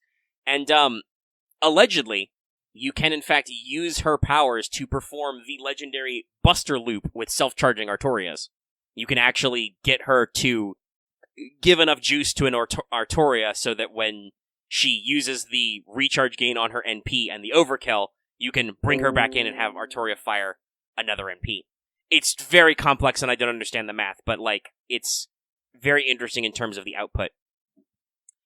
So somebody asked if the instant death protects you from death demerits. I do not think so. I don't believe those count as inflicting instant death. I think those count as just, set yourself to 0 HP or something.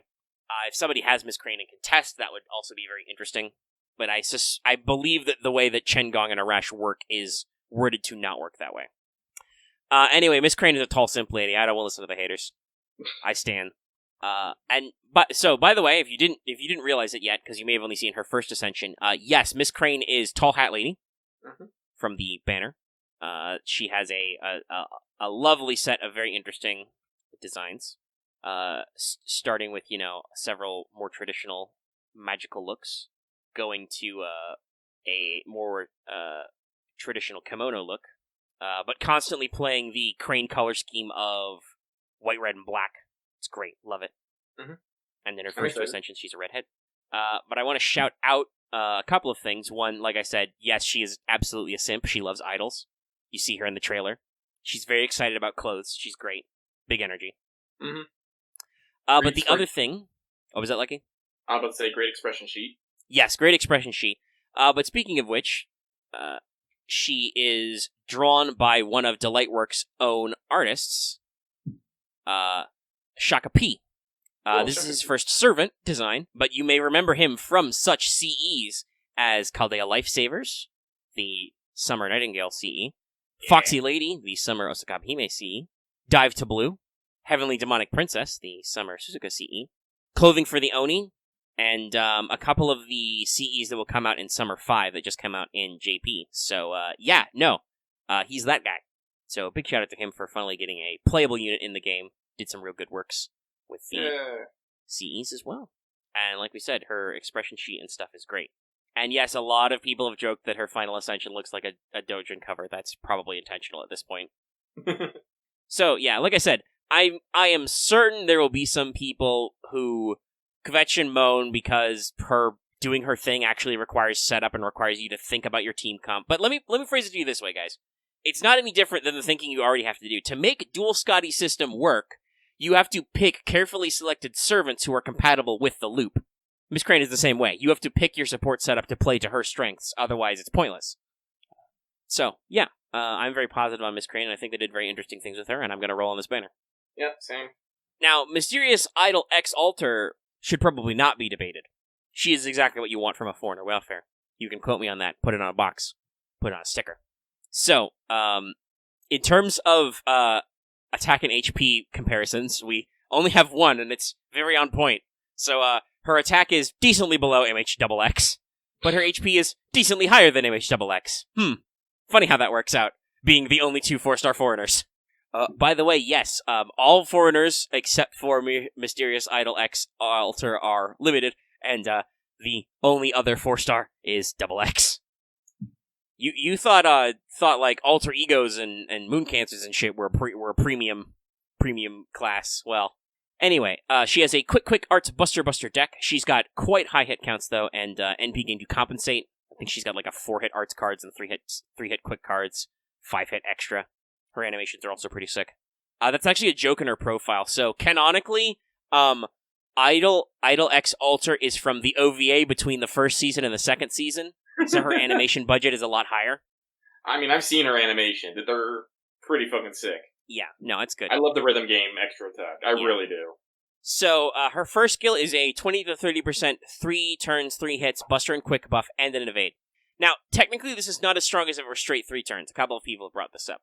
But you can't use all 3 in one turn. She doesn't have 3 of the same color card type. And they're 2 card types, so you have to spread them out over at least 2 turns. And the important thing is, while there are quite a few servants who do have 20 to 30% 3 turns on 2 card colors, usually that's a 6-turn cooldown.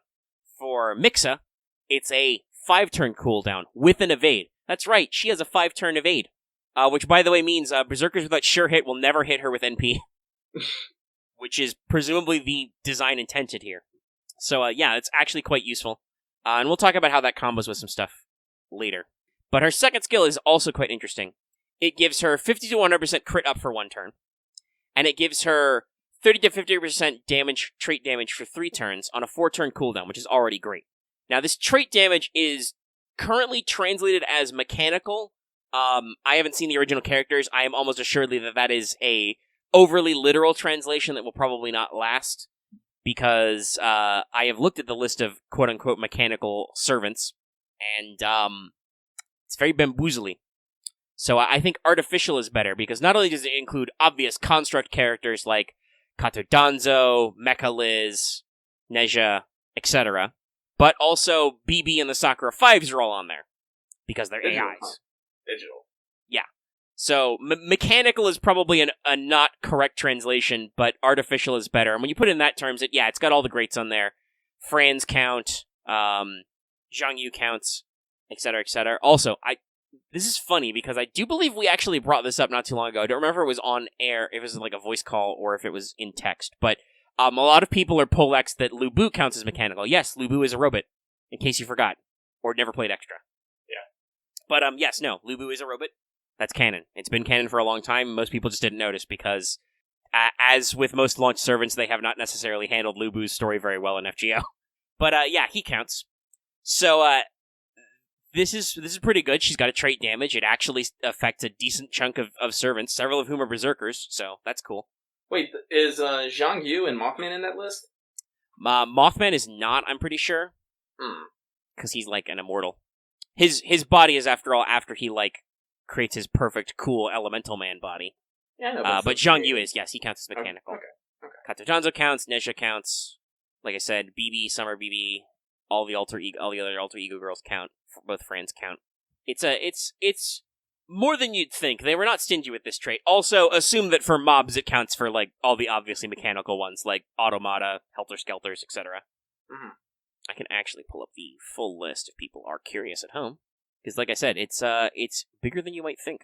Mechanical enemies. So, also, yes, possibly avoid this if you're worried about spoilers. But yeah, okay, let's see.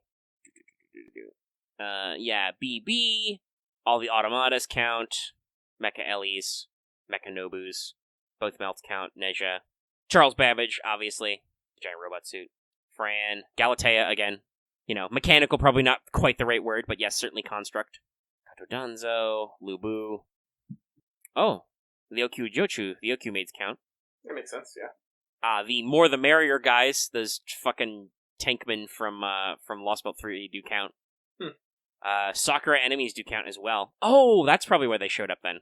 Because they have the mechanical trait. Yeah, I said Galatea. Yeah, I think Neja's on there. Yeah, that's most of it, other than some ones. Shin Shiwang is not on here. But yeah, that'll be pretty useful, so it's a decent trait damage. And her third skill, where is it? Final skill. It's a charisma buff and a team heal. Nothing flashy, but it's functional. So, when you combine this with her NP, she has a very, very interesting kit with a very high damage potential. It's an AoE quick, which does bonus damage to evil enemies, which includes quite a few berserkers, and also boosts up her quick performance by a minimum of 20% because it's based on overcharge first, before she attacks. This means that if you use it with her maxed out first skill on an NPQQ chain, your turn, you will have as much quick up as if she had a straight up green mana burst. You will get 50% quick up for that turn. Oh, that's scary. And if you go to maximum overcharge, it actually goes as high as 40%. So you can get a lot of quick up. She will hit very hard. And like I said, she's got bonus damage versus evil enemies. Now, I do believe that there's there's not a triple cross. You don't ever find Berserkers or Foreigners who are also mechanical and also evil. So you can't get, like, class advantage and double bonus damage. For some reason, Lubu and Jiangyu are both, like, chaotic neutral or some shit. Wait, but isn't it's Fran still... evil? No, she's not. No, Fran's also chaotic neutral. That's right. I'm fairly certain they deliberately worded the trait and worded this bonus damage so that you don't get a triple kill.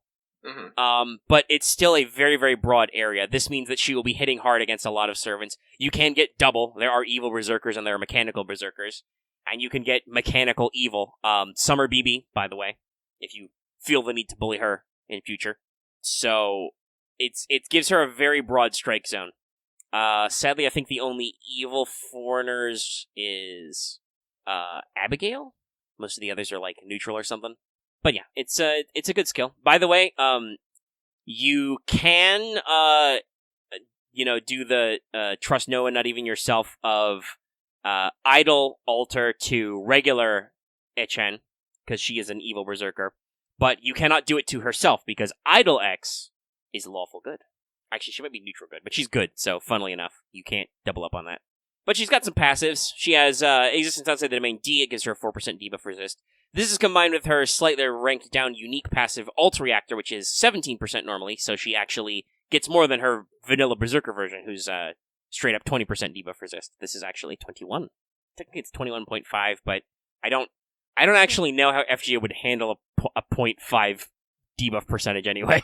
I don't know what that means. Do they round up or down? She also still has Madness Enhancement C to clap with those buster cards. That's that. So the result is a unit who is great at beating up Berserker waves and can still clobber bosses. Like, remember I talked about earlier how despite having the worst attack of SSR casters, Scheherazade is known as a phenomenal damage dealer under the right circumstances. So, Idol X will clap. And, it's pretty interesting to see. I'm very glad with her design. Like I said earlier, it's not flashy, but it really gets the job done and still has some fun stuff in there. So, let's move into another 4-star unit. Let's do So You Didn't Get That 5-star, Australia Edition. By the way, there's no welfare corner this week because I don't have a gray yet, and you have to get decently far in the story to get her. I think you have to get to, like, Act 6 to get your temporary gray, so we'll wait a little bit. The show doesn't need to be any longer for something that several people can't wrestle with yet. So, let's talk about Australia. She's our newest wrestling ruler. Delayworks should really just release the grappler class at this rate. Anyway, Estrella has the best attack of an SR ruler and still has decent HP. She's not the bottom rung, so it's pretty good. And that HP goes a long way, because ruler. She's got a quick Arts Buster deck. She has decent generation and hit counts. Her NP is but simple. It's a single target Arts that does bonus damage to evil enemies and gives her 20 stars. Clearly, her and Mixa will be friends in the future. When buffed later, it also gives her a Pierce Invul to make her damage even more unavoidable. So, that's pretty rad. It's, basic simple stuff. So, her first skill gives you a 20 to 30% arts for 1 turn, and a 10 to 30 crit stars. They probably could have given her 2 turns, but, the crit stars, it's big. Oh wait, I'm wrong, that's her second skill. I skipped a line. Her first skill is a 5-turn cooldown, 10 to 20% on attack up, defense up, and NP gain. Just give her all the buffs. All the generic buffs. The second skill gives her a huge star bomb and 20 to 30% arts, but only for 1 turn. Now, her final skill is the one I mentioned before. This consumes 5 stars, but it gives her big star absorb buff and 30 to 50% crit damage for 1 turn, and it's on a 4-turn cooldown. It also gives her 20% battery, so yes, you need the stars, but if you've either just used her NP and you're trying to, do an arts loop or something, or you've used her second skill to give you the NP juice you need, you can fire the skill pretty good. So, yeah, it's a pretty altogether kit. Her passives are Independent Action and Territory Creation A, both give you that sweet 10% on Arts Up and Crit Up. And her third and final passive is Goddess Core, gives her big debuff resist and a slight damage spike. Estrella's a simple unit. She's Arts Crit Machine. Her NP has good hit counts, it's an 8-hit. She has ways to generate big stars, she has ways to increase her NP gain, which is already pretty decent. She has reasonable cooldowns. Just start smashing, guys. It's pretty cool. I can't wait to bust this out on some certain quests. Now, I do believe Lucky stepped away for a second there. Is Lucky back? I'll take that as a no. I'll pause the recording for a second then. He back. I'm back. Sorry about that. Yes. It's okay. I was just talking about how Estrella go burr. Yes, very excited. Much scales, much suplex. Well, arts. Mhm. Also, it is important to note, I don't think I mentioned that earlier, but she's actually permanent Yes. after the banner ends. So we've got a new Is that our first permanent 4-star rider? Ruler? I think believe so. so. I think our only other 4-star ruler is Martha, isn't it? No, Sambakets. Got a welfare. Oh, Zombie Cat. This is also, by the way, this is why I make my joke about wrestling rulers. There's a lot of barehanded fighter rulers because, man, reasons. Game design. But, yeah, I think she's the first and only permanent one. Permanents are good. But it's time to dive deep on another topic. Because it's time for Teach Me Omega Sensei. Ooh, boy. This will be... Well, so, interestingly enough, this may or may not be the last one for a while. We haven't had any really good consensus on future topics coming up in this month. Make some noise in the comments if you have any ideas or if you have anything in particular. We're still bandying back and forth on if people want like a deep dive into like Prisma concepts, talking about like the class cards and how those work and any other differences. That may even tie back to some of this because we will mention Kaleidosticks. I've also been thinking like not quite the same level of like what the hell happened in CCC, but doing like more individually focused topics on like certain characters who are only alluded to, like actually do a deep dive on what the who the hell Sion is and what she's supposed to be doing, because we're quite a decent ways into the Lost Belts. She was introduced only by 3, but she's been in several events by now. It's been about half a year. And they allude to a lot of things, but don't explain a lot. So I don't even know if some of this stuff will come up. So I've been thinking that to myself of like, should we actually maybe explain to people who don't play Melty Blood who Sion is? So let me know in the comments if you're interested in that kind of deep dive. But we're going to talk today about the true magics with a capital T and a capital M. And it's actually quite interesting. I think I got like 3 pages of this. So let's go. So Let's go. magic, capital M, also called true magic or sorcery, depending on the translation, is the highest level of mystery. I put that in scare quotes, because Nasu often says things are the best or the highest or the whatever, but sometimes they're not. But officially, magic is the highest level of mystery. You can distinguish capital M magic, the true magic, from modern Minecraft in that it is truly miraculous. It causes things that are fundamentally impossible in the universe. The analogy I usually see printed to this is that you can use magecraft to cause a fire because that phenomena exists in the world. You do it in a way that doesn't make sense based on our understanding of science, but it's still something that exists. But you can use only magic to do crazy things like directly shift through time and space, revive the dead, etc. Fundamental impossibilities. Things that do not occur in our world. I think I had thinking about an explanation between it.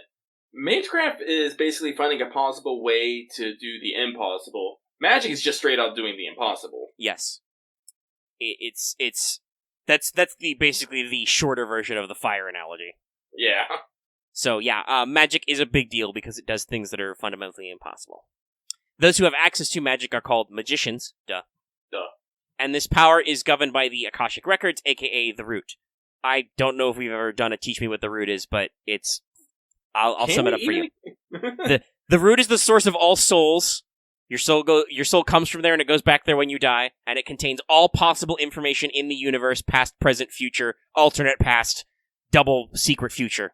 It is the one and all, it is the nothingness, etc., etc. That's it. That's there. So, the numbered magics are only obtainable by one who reaches the root but does not choose to enter it. Choosing to touch the root, as it's described, makes you vanish in a puff of logic. Or in another sense, your soul touches its soul home, so you get sucked in. You're not supposed to do that. It's basically like literally crossing the boundary between life and death. Remember, kids, don't touch the root. It's bad for you. I like how Loth put it. The DM takes your character sheet. Yeah, no, that is absolutely. It is a chunky salsa rule type deal. Oh, you touched it, you're dead. Give me that. So, there's another way to get access to a numbered magic, though. You can inherit magic from an ancestor who has been close to the root. Several of the true magics are actually paths to reach the root, which can be seen as the ultimate goal of most magi, to basically understand the complete and total truth of the universe. Note that achieving true magic and becoming a magician is somewhat of an anathema to modern humans. It is a power on par with divine authority. I don't know if Nasu had coined the term authority by the time he wrote this, but it was phrased in some translations as to obtain the power of a distant god in the sky, so it's authority. You get the power of a deity. Several people have commented that being able to access the root would be to give yourself the literal power of a god, because you would understand all things everywhere at all times and could futz with everything as much as you liked.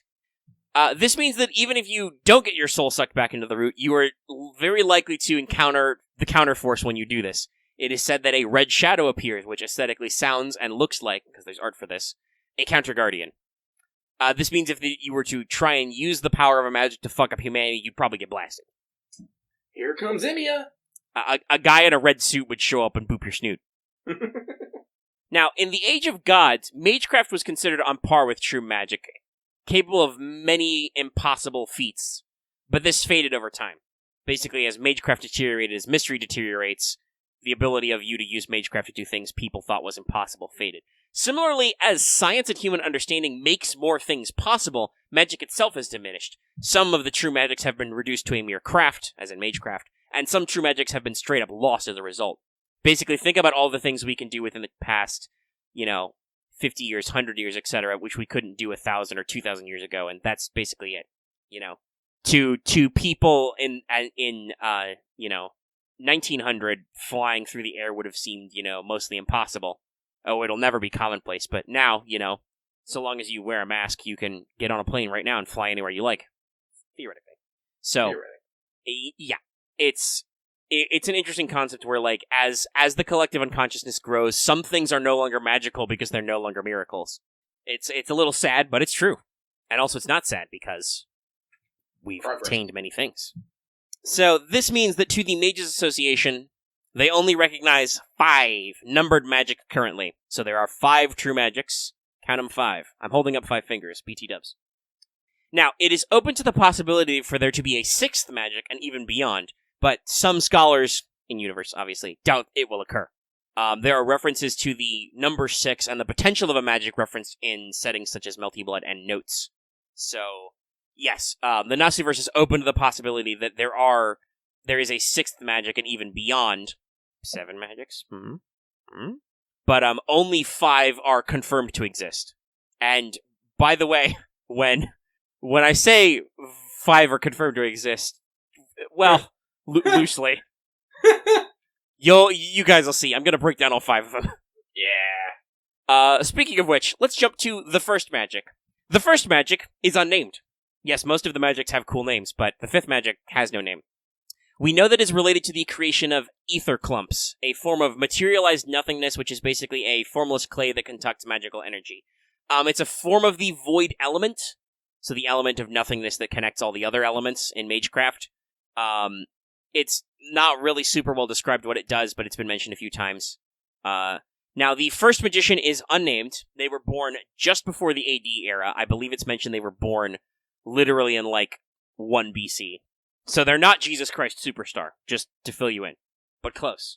I wonder what Nasu's getting at here. They are long deceased. They are confirmed to have died, which is also slightly unusual for magicians. One of the few who are believed to be truly dead. But Nasu has said in certain texts that his or her potential heir is still alive, but quote-unquote barely. So a person could inherit the first magic. By which it means that at any day now, Nasu could decide to write a story about the first magician, basically. The magician of the first magic has some unknown connection to the Bartholomew family, who are a really big-time, big britches, snooty pants mage association family. If you think mages are normally snooty, these guys are snootier than mages. They're described as being more snooty than dead apostles, who are vampires who used to be humans, and thus are very snooty. By the way, I say an unknown connection because all this described... This is one of those things, right? We talk about Nasu lore dumps and stuff, right? Mm-hmm. Nasu just said that the Bartholomew family admires the magician of first magic, which is really impressive because they're assholes. I'm like, no explanation is given. It's just an illustrative factoid. Okay, cool. They like him, I guess. That probably means that the first magic is pretty cool. I don't know. Now, I do want to throw this out there. The third magic technically predates the first magic chronologically, but the Mages Association calls it the first because its nature paves the way for the rest of the magics to actually be discovered and used. The first magic is said to have opened the way for future magics to be discovered and developed. Now, if you want me to theorycraft, you want me to guess, I'd say that the first magic is probably related to the creation of something from nothing, which is normally considered impossible. Mm-hmm. It's related to ether clumps, which are said to be materialized void, materialized nothingness, and are normally, formless blobs of literal clay that conduct magical energy. So the first magic user is probably able to create physical things from nothing, because that would fuck your shit up. It may also, because it is the first, and we're going to talk about the fifth later, the last named magic, it may also be about forcing order from chaos, which can violate thermodynamics. Just off-the-cuff stuff. Now, y'all are probably at least passingly familiar with the second magic. The second magic is named Kaleidoscope, or just Zelrich, to let you know how important that guy is. It is possessed by the Wizard Marshal of the Mages Association. Yes, that is his actual title. Kishcher Zelrich Schwangorg. An immortal magician and all-around cool guy. He's a real badass who doesn't afraid of anything. Now, how and when exactly he obtained the second magic is not known, nor are the exact limits of its abilities, but we've got a much better idea of magic number 2 than magic number 1. So we know that the Kaleidoscope is connected to the functions of parallel worlds. Zelrich himself primarily uses this to observe parallel worlds and even travel to them. Because he can travel to parallel worlds, he can slide at multiple points in the timeline in the past or future. Something which is normally impossible.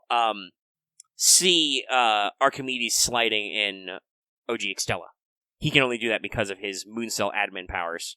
But Zelrich can just do it for fun. Now, he also can use this to draw energy from parallel worlds, a function which he has placed in several mystic codes of his own design, such as the jeweled sword, the Kaleido stick, and a magical chest he made which stores its contents in a pocket dimension.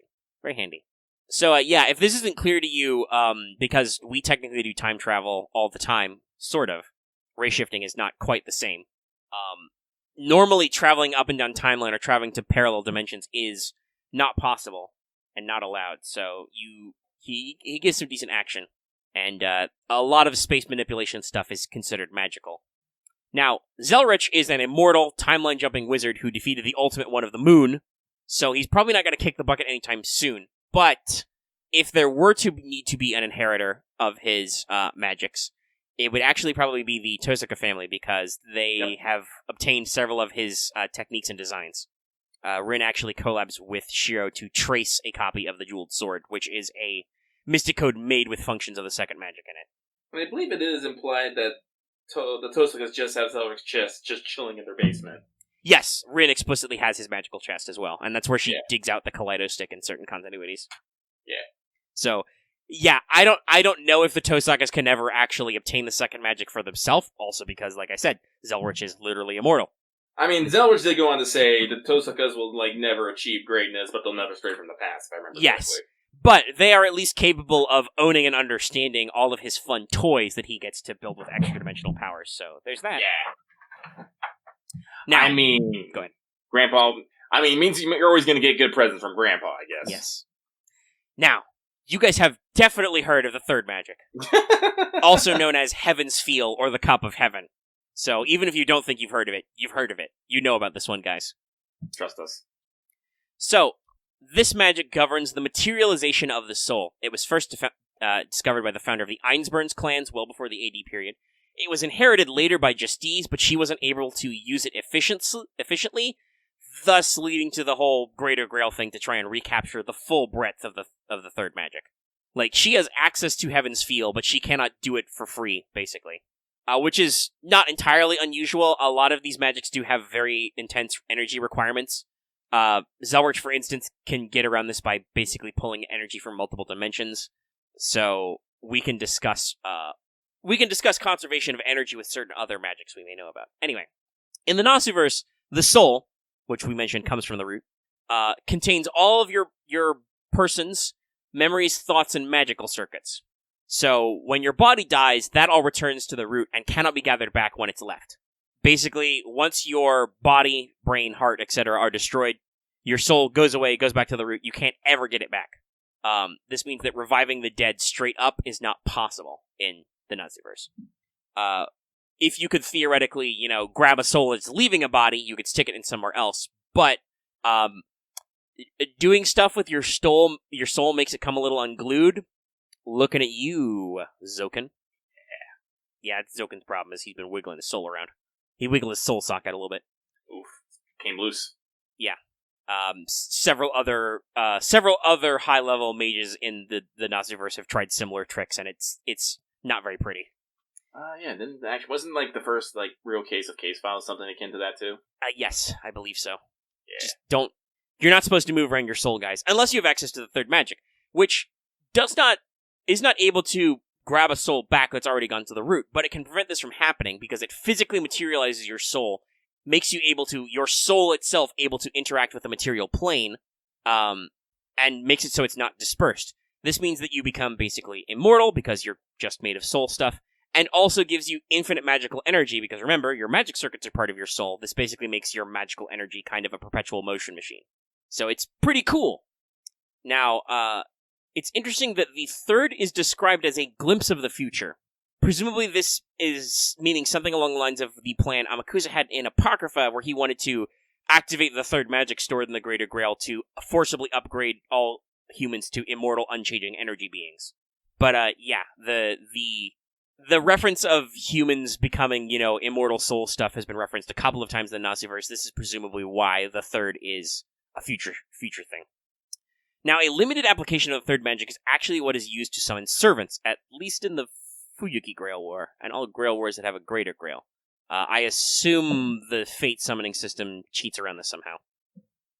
But basically, they copy the information from the throne, which is linked to the root, and places it in a raw soul of magical energy. Basically, the Greater Grail and the third magic torrents your heroic spirit soul from the throne, just an FTP file upload, drops it from the Google Docs, gets it from the cloud, makes a new copy, and then this copy soul is stored in the Greater Grail later for the actual ritual energy bits. It is also possible to use the third magic to just anchor a soul to a new body without materializing it. The anchored body will become just like your flesh and blood body over time, because remember, your memories are in your soul as well. So if you get your soul anchored to a new body, no matter how weird and artificial that body is, it eventually becomes like a flesh and blood body. You need to eat, you bleed, etc., because your soul has memory and stuff. Now remember how I said that 5 magics exist? Definitely. So the 4th magic is entirely unknown. It, according to people who should know, it definitely exists, but its mechanisms and user are unknown entirely. Basically, there's some stuffy old dudes at the clock tower who are like, yes, the 4th magic, it definitely exists. Like, yeah, it's just, it is described, I didn't mention this earlier, but I should bring this back up. It is described that technically some of the, highest levels of the Mages Association actually know what the first magic is and does, right? They know probably from history or something. The 4th magic is just a big question mark. I think Nasu liked the idea of 5 magics and just didn't have an idea for the 4th one, so he left it blank. In some contexts, it's referred to as the linking 4th magic, but also claims it concealed itself immediately, so, we can't really speculate on what it does. Other than that, in this same talk about being the linking 4th, it's mentioned that some people say that we should have stopped at the 3rd magic, because that kind of gives you this cool, past, present, future shit. Mm-hmm. And that laments that, the next 2 are dangerous, and we'll talk about 5th. 5th is actually very dangerous, so it's entirely possible that the 4th magic, or whatever principle it governs, is very bad, cosmically speaking. This may be also why it's never been discovered. So, the 5th magic, which only some of you will have heard of. That's a great name. It is called Magic Blue, and it's pretty well known. Its user is Aoko Awazaki, whose grandfather formed the path to the root that she used to gain this power. I believe it's described as basically, he went through the door to the root and got slurped up. Aoko went through the door and was like, fuck this shit, I'm out. And then she got phenomenal cosmic power from this. Its exact domain is unknown. It is related to traveling through time, but that's not its sole power because time travel already falls under the domain of the 2nd. It's also entirely possible that technically what she does only looks like traveling through time from a certain point of view. The best way to explain this in my own words, because some of these words never come up in the actual, in text descriptions, and I don't know if that's, a translation thing. A lot of this comes from, Maosuke no Yoru, so that's not officially translated yet. Please, Nasu. Please. Help a brother out. It seems really rad. But its primary function seems to govern principles of energy and entropy. It exchanges information, which is, we know from the fact that the pruning phenomena exists, information also equal energy on a very broad level. Other times it seems to talk about how it kind of is a force of chaos against order, which is why I brought up that maybe the first brings order from chaos, whereas the fifth causes chaos. So, its time travel powers are on an individual and personal level, and do not actually involve jumping world lines. Aoko Aozaki can remove herself or others temporarily from the time axis, basically allowing them to stop existing in this moment for a bit to avoid attacks.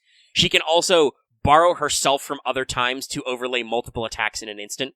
So, not like Zeltrich is Doctor Who, he jumps in his magic TARDIS and goes to a different timeline. More like Aoko can move herself or other people in and out of this one timeline as she pleases.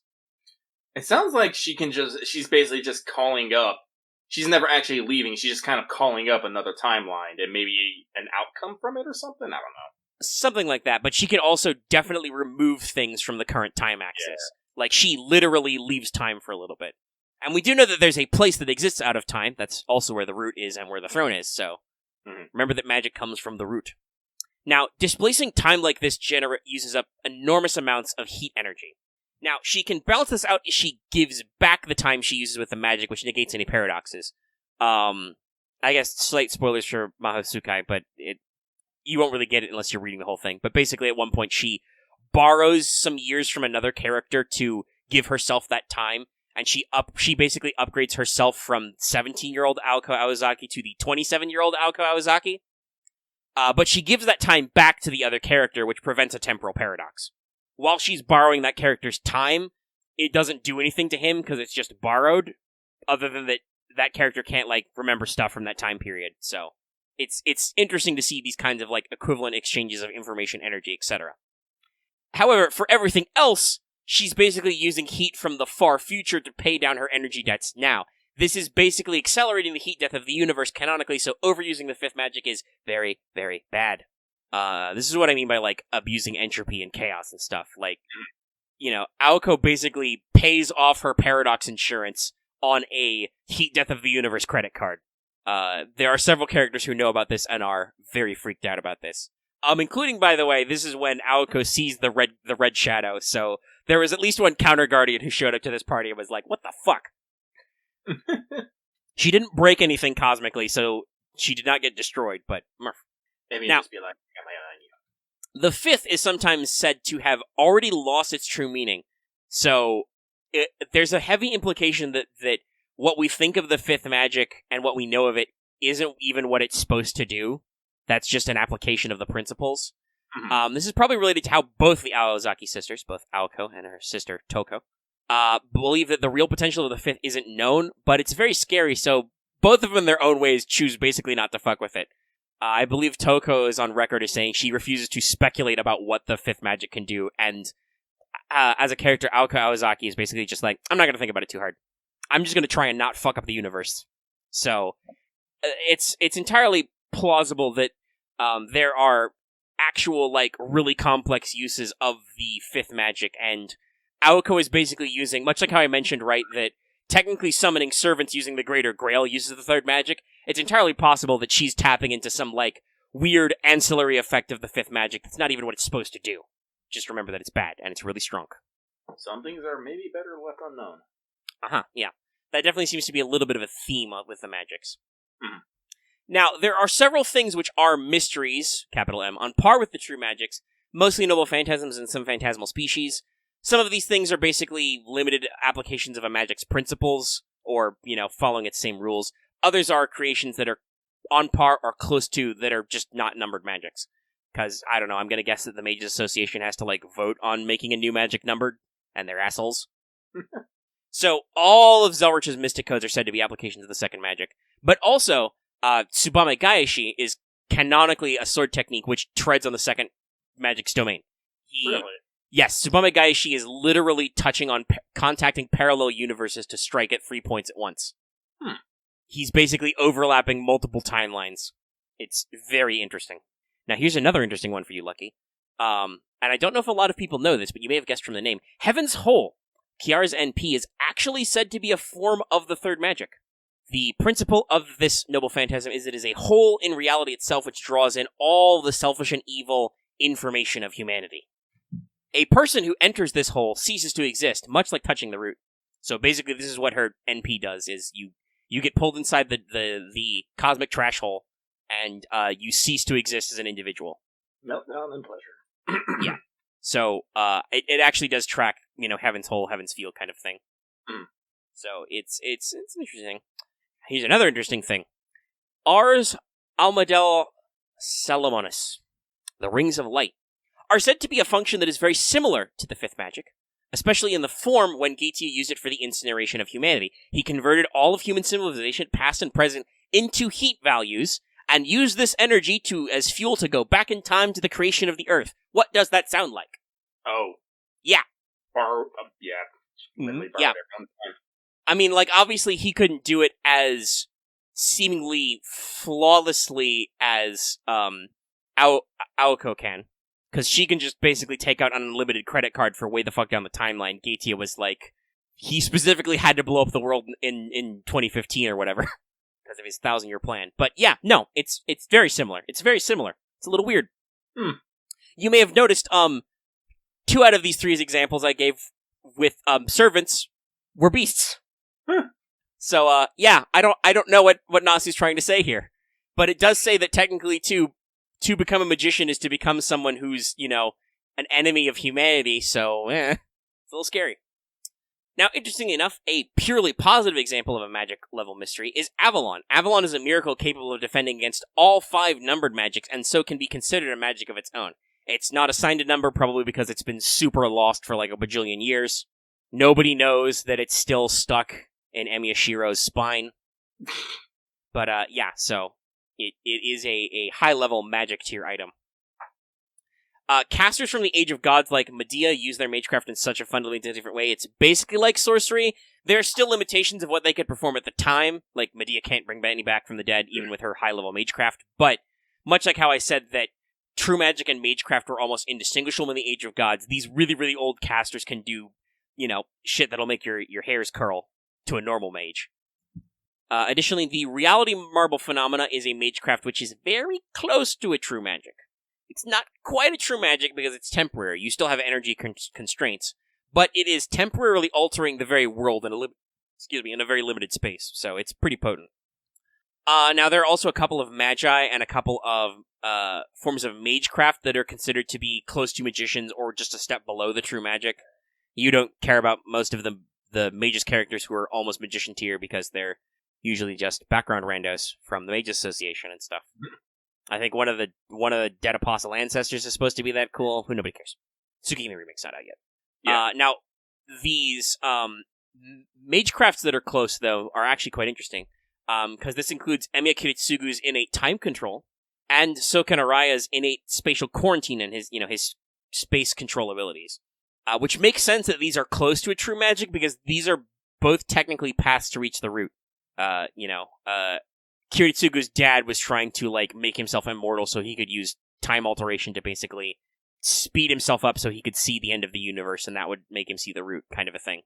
And so Araya Soken was trying to create isolated space so he could do weird cheeky things and touch the cosmos and whatnot. Additionally, the power of command seals to teleport servants is said to be something that's also close to a true magic. Again, that's probably because it's linked to a true magic in its origin. Mm-hmm. Even in the case of Chaldea, it's I don't know how close a look he did, but I'm pretty sure Marsbury got a direct look at the Grail for taking notes. Mm-hmm. So there's definitely some options and possibilities out there. It's very intriguing.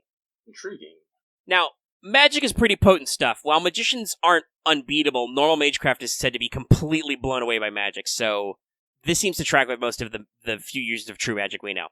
Zelrich and Aoko are pretty big badasses, and while she wasn't necessarily using it in a badass way, Justice was so cool that every single human in the Einsberg family either left or killed themselves. They were so depressed by the fact that she was so cool.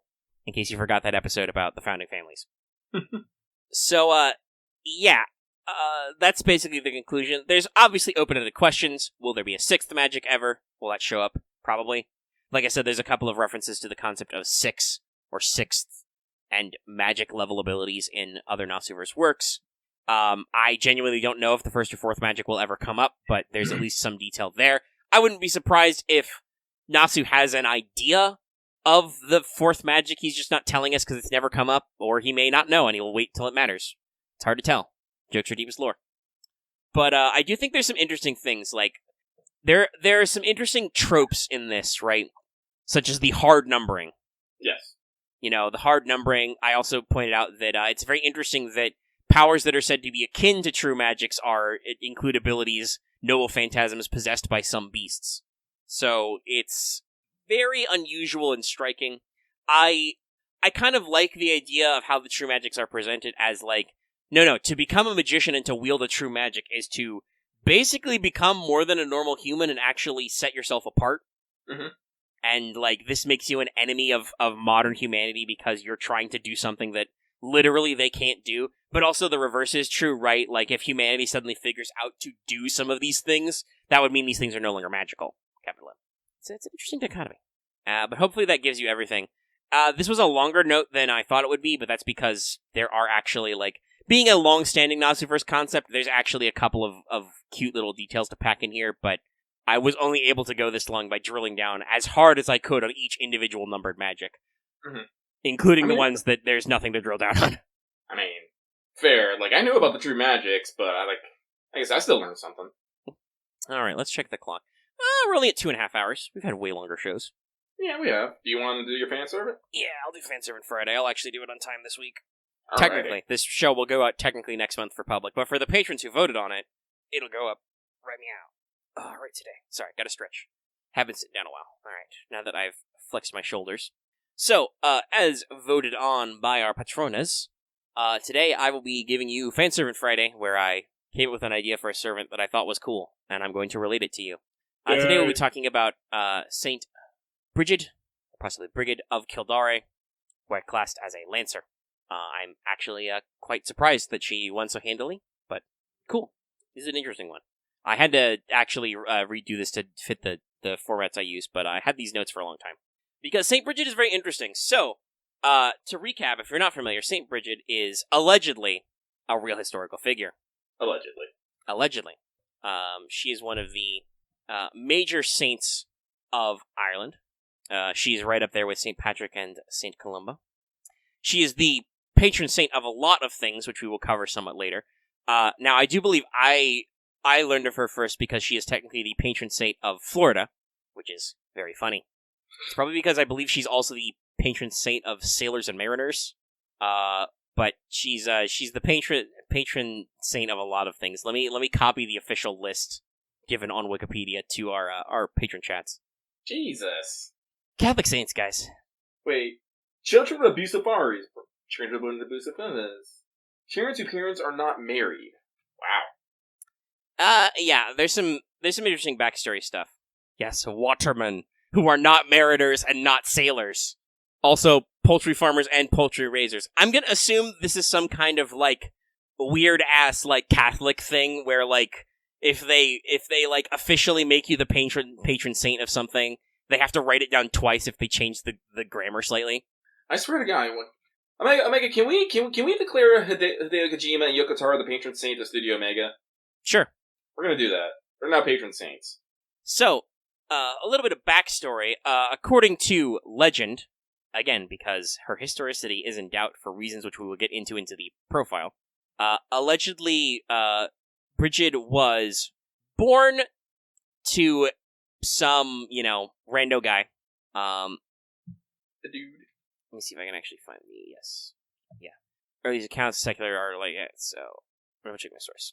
So she was born to a, I believe, yes, her mother was a Christian slave, and her father was a local Irish chief. They were not married, hence that association. I get it. And when she became pregnant, her father sold her mother to a druid, and so she was born in slavery, There are some legends where, like, the druid recognized the mystical potential of this magic baby. But due to the fact that he was a dirty pagan druid, her absolute holiness completely shreked him. And as a small child, she was performing miracles. So, yeah, it's you can tell some high-level exaggeration here. Because the thing is about Brigid of Kildare is that her feast day is on Imbolc, a pagan holiday. It is a holiday specifically for the Celtic goddess Brigid, whose name is written the exact same way. Saint Brigid is the patron saint of things such as blacksmiths and farmers and poets. The goddess Brigid is a triple goddess who is associated with blacksmiths and poets and farmers and healing. This is, if you want to make it to get real here in real life, as much as we probably shouldn't make judgment calls without sources, I'm pretty fucking convinced that this is absolutely a, like, Christianization refactoring. Like, yeah, no. the Catholic Church is trying to get the Irish to stop worshipping their damn dirty pagan gods. So they basically steal the goddess Brigid and turn her into a Catholic saint so that they can at least vaguely be in the right church.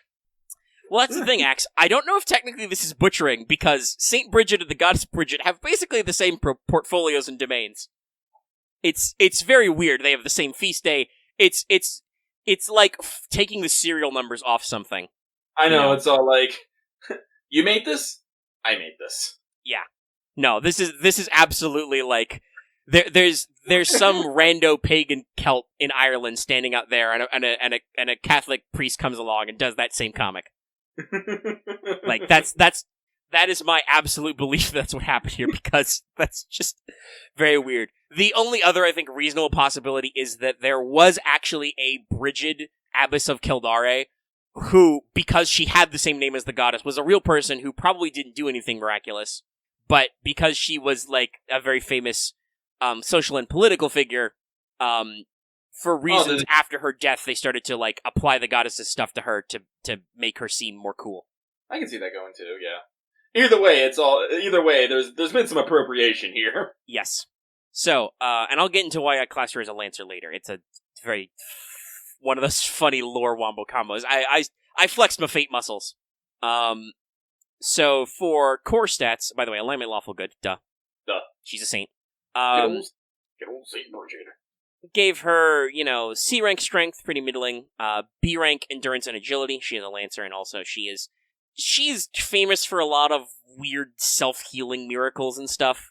Like at one point, go ahead. Seems to be a claims of the working class. Yes. For instance, at one point, her half-brothers, I guess, were like, "Oh, Brigid, you got to get married," and she's like, "No, fuck you," and they were like. One of them was like, you're too pretty. I spite your pretty face. And she's like, you'll like my pretty face now, see? And she yanks her own fucking eye out, and they're like, Brigid, what the fuck? And she's like, just splash some water on me. And they throw some water on her, and she's fine. Miracles. Magnets, how do they work? Also means that I gave her a B rank, mana, magic, whatever level, and luck. And her NP is ranked A++, because we'll talk about it. Magic resistance A, item creation C. Very unusual on a Lancer, I know, but, she is a saint. She has interesting powers. So for skills, I did actually give her divinity. Twofold. First of all, actually characters like Saint Martha have divinity as well, because technically, if you are worshipped, you gain some attributes of a goddess, but also she may actually be a, much like how our divinities have to degrade their saint graphs, she may technically have a spirit origin that was once a goddess, but it turned to a saint. Similar to how poor Dioscuri got, whittled down by humanity. I did give her Miracle C+, same skill that, or possibly actually I think might even be a rank higher already than that Martha holds, because, like a lot of saints, she is attributed with some miracles. In particular, her miracles have to do with healing. She makes minor injuries to herself or others disappear. She can remove bad status effects. She is also very famous for multiplying food a lot. In terms of her kit, she would probably get the upgraded version of this, team debuff, team debuff cleanse, team heal kind of stuff. Then I gave her a special protection skill, Protection of Saint Brigid, rank C. It is a skill related to protection of the faith, a divine protection, which is connected to willpower. Like, if you look at a context, a lot of these miracle stories that are associated with her, these anecdotes, Brigid doesn't usually, like, just straight up call on, like, Big J or the other man upstairs, any of that stuff. She just is, like, chilling, and people are like, "What's up, Saint Brigid?" And she's like, "Nothing much, just I want you to give land to my abbey." And the king is like, "Okay, you can have as much land as you can cover with my cloak." And then she stretches his cloak to cover, like, an acre or something. Like, she doesn't, like, shout out in the name of Jesus she will do these things. She just does magic stuff. You could argue that she's pretty strong-willed and ballsy. Again, see the gouging your own eye out thing. So, not only can she protect her own mind and body with protection of the faith type abilities, but also, her special symbol, St. Brigid's Cross, which resembles a windmill type thing, is a protective talisman. You would nail it up over your door to ward off illness and bad spirits.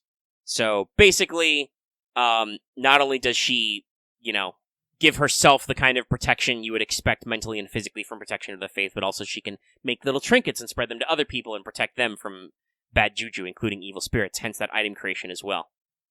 And then, I had another fun one, which is a skill called 3 Knights. This relates to an anecdote of her relics, because saintly relics are a big deal, guys. Now, in a certain period of the ongoing clusterfuck between Britain and Ireland, at one point, a particular governor, I don't remember his name, went about smashing up all the graves of saints and, yeeting their bones into the river or stuff, I guess, making it so that people couldn't find them and they'd stop being worshipped. I believe this would be post the point where we had the split where England was no longer Catholic. So, just casual cool stuff. But allegedly, 3 Irish knights recovered St. Brigid's skull and spirited it away to Portugal, of all places. I guess it was the closest Catholic bastion they could find. And there is actually, by the way, an alleged tomb of St. Brigid in Portugal, which contains her skull and has 3 grave markers for the 3 knights. Wow. Now, interestingly, that there are 3 knights, the Celts are also associated with the number 3. Brigid is a triple goddess. She's said to come in 3 forms: Brigid the poet, Brigid the smith, Brigid the healer. We know 3 is a sacred number because of the power of Gawain, the numeral of the saint. Numeral of the saint, mind you. Which triples his power in broad daylight. Also, as I mentioned earlier, Brigid is one of 3 patron saints of Ireland. So, basically, this is a skill that when she's using her unique powers to protect things, create things, or heal people, her power output triples. I'm not entirely sure how you would make this manifest, probably as maybe like a, team healing up, like healing received 3 times 3 turns or something. Possibly an NP steroid, but, definitely play with that, like, 3 times 3 turns things, play with a triple. Mm-hmm. And it's a funny anecdote that's good to turn into a skill to explain the vague triplicate powers, because 3 is a very common motif. So, Noble Phantasms, she has 2. The first one is called Crozier Kildare, the Staff of St. Brigid. One of St. Brigid's symbols is a shepherd's crook. Obvious symbolism is obvious. It's fashioned from white oak. The crozier is the official staff of a bishop. It is also shaped like a shepherd's hook, usually in real life. Now, women couldn't be bishops back in the day, and I do believe still can't in the Roman Catholic Church. But St. Brigid was an abbess, and she became a saint, and she was super cool. So, she was accidentally granted the equal authority of a bishop, something unheard of for an abbess. I believe I read that this anecdote was that I think the archbishop came to visit her abbey and just was overcome by a divine fugue and handed her the crozier. Got wrecked. Just a lot. This is like I said, this is a lot of how these various folk tales and attributions to Brigid go. Brigid's just minding her own business, doing stuff, and some dude shows up and tries to boss her around, and then she's just like, she does a fucking Michael Jordan, reverse 360 dunk on him. You can't step to her. Anyway, it gives her a symbol of authority and power as a saint. It's an item that can rebuke kings, because that's the thing she's used, so she can physically use it as a weapon against servants. She can physically hit with them with the stick. It's a stick that's cool enough to boss around kings, so it can beat up servants. Bonk. It also is a symbol of St. Brigid, so it can summon her powers. Another one of Brigid's many miracles is control over water and weather. Using the staff, she can summon streams, pools of water, floods, create deep wells in an instant. She was able to make it rain or not rain with various miracles. She actually, as at times supposedly summoned forth streams of water to do various things. So the water heals herself, again, the eye-gouging incident, and repels enemies. So in FGO, this would actually be probably represented as a skill that does buffs, but it's definitely one of my first NP thoughts. It's a crook, it represents it's one of her symbols, it represents a lot of her various powers, possibly her divine authorities. So, got a lot of interesting things. But the staff hides a secret. Yes. The secret of the true form is... Oh gosh, I don't even... this has got those Celtic words in it.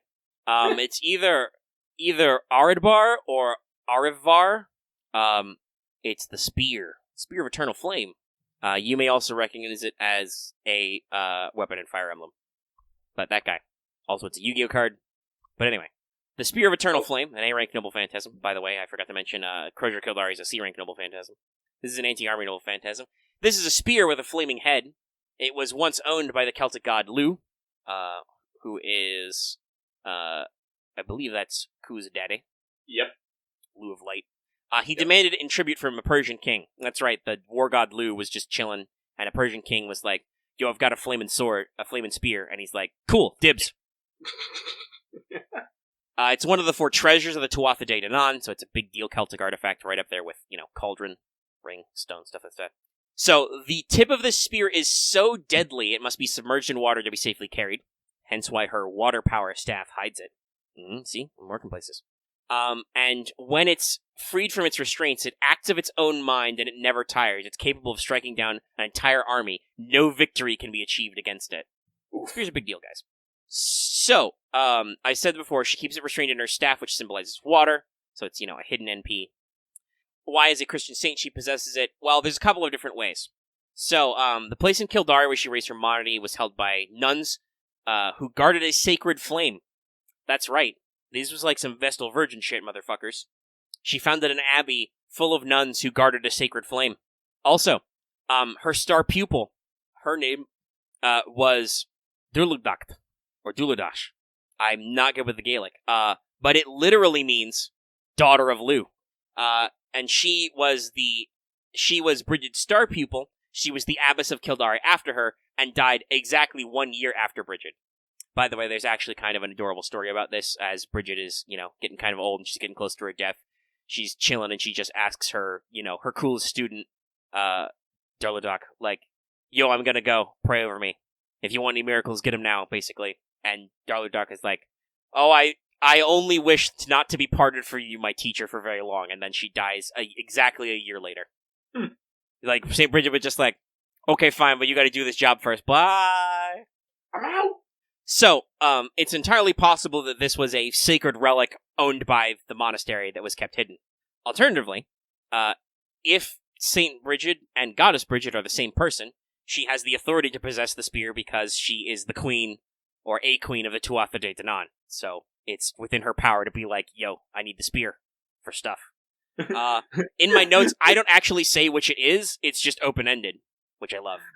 I'm sorry, I'm just imagining fucking Brigid going to Lu, just like, give me that spear. And Lu's like, okay. Mm-hmm. Like, no one fucks with Brigid! Make sure to keep it in water. Or alternatively, in some tellings of the Flaming Spear, you keep it in a vessel filled with blood, which begins boiling. Ardbar is a serious business spear, BT dubs, guys, if you've never looked it up. There's a reason, I think, why they use this as, I believe it's Dimitri's signature relic weapons in Three Houses. It's his signature spear, so, yeah, no, like, this is a motherfucker of a spear. Anyway, when activated, the spear blazes to life with a holy fire, and it shines as bright as the sun, strikes as swift as lightning, and some versions actually say it, like, shot like lightning. It has a property of automatically attacking, and it strikes hit true even though Brigid's not really a fighter. So it's basically an intelligent magic weapon. You activate the spear, you turn it on, it just goes burr and it stabs everybody. Hence why it's an anti-army noble phantasm. However, if you leave it unsealed for too long, its fire can grow to be very dangerous. This is a very common returning theme. If you leave the spear out of water for too long, it will become a possible risk. Whether that's just like you burn yourself or like it starts to burn the world, I don't know, but yeah. I'm imagining this would actually be like her actual attack NP. You would, do the whole thing. Her staff turns into the spear just takes off and stabs everybody.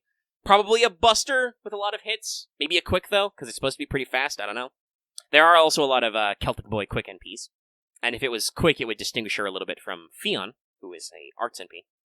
Probably inflict burn. It's constantly flaming. Stuff like that. And, that's most of my notes. I had a lot of fun. I don't know why I stumbled into this. I think I was just trying to look up cool saints who could be heroic spirits, and then I found Brigid because she was probably listed as the patron saint of Florida, and I'm like, that sounds funny. What's her deal? And then it was like, oh my, there's story here. There is lore. If you want a character design-wise, well, she's Irish, so she's gotta be a redhead. Mm-hmm.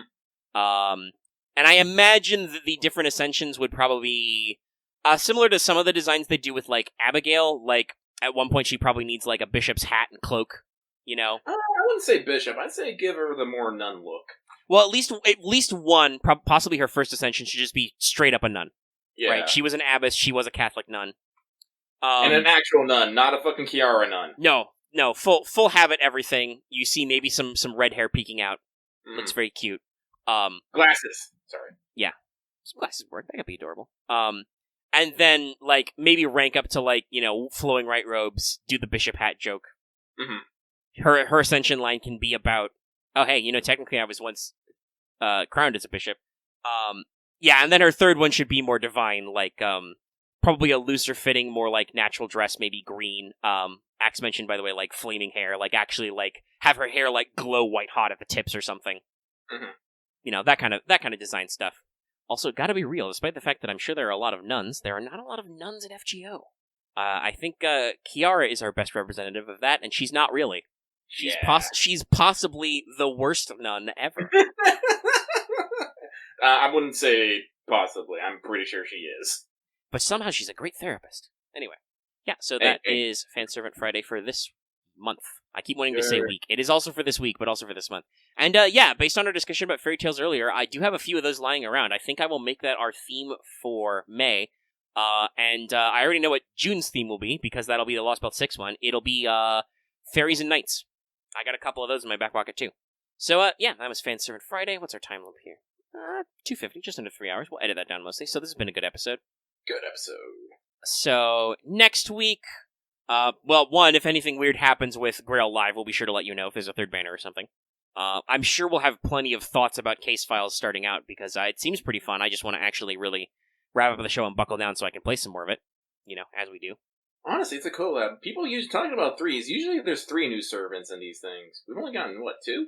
It's true, because usually there's not always been a 4-star, but in recent years there's usually been a 4-star. And on reruns, they will go back and add 4 stars. So yes, it's entirely possible that somebody, because I would like to remind everybody, this event is supposedly pretty heavily time locked. We're talking about time locks every day. So it's entirely possible there's spoilers out there. There's a lot of really crazy theories flying around. Like, a lot of people are, wondering if we're gonna get some, Romani action because it's an idol event. And a lot of people are just nostalgic. They miss Romani and Magimari. Listen, where's my Liz?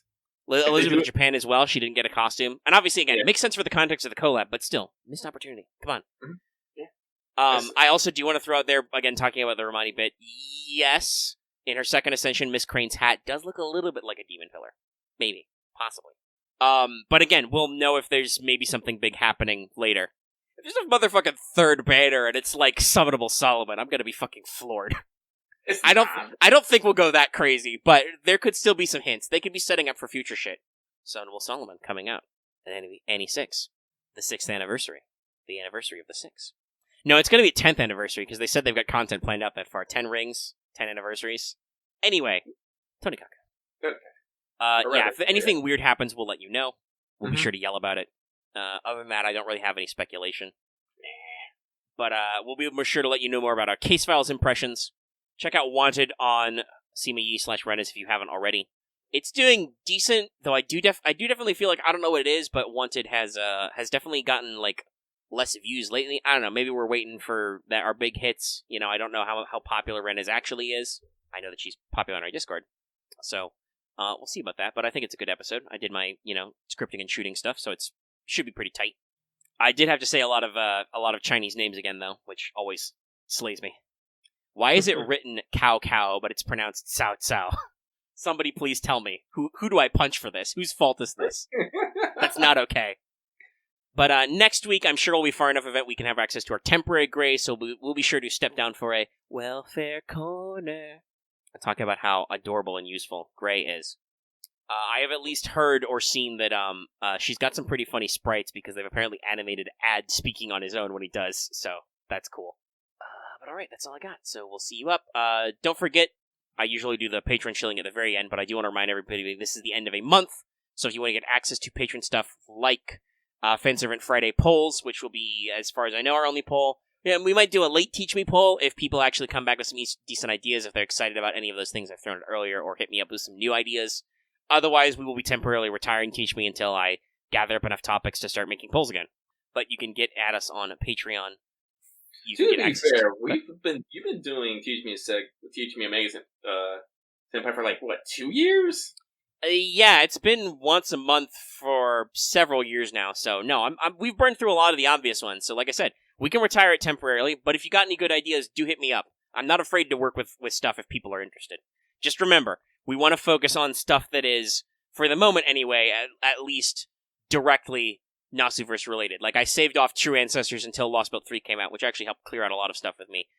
We probably won't touch on, like, types or, like, what's going on in Tsukihime on its own, other than as it has already related to splitting universes and True Ancestors, unless it becomes directly relevant.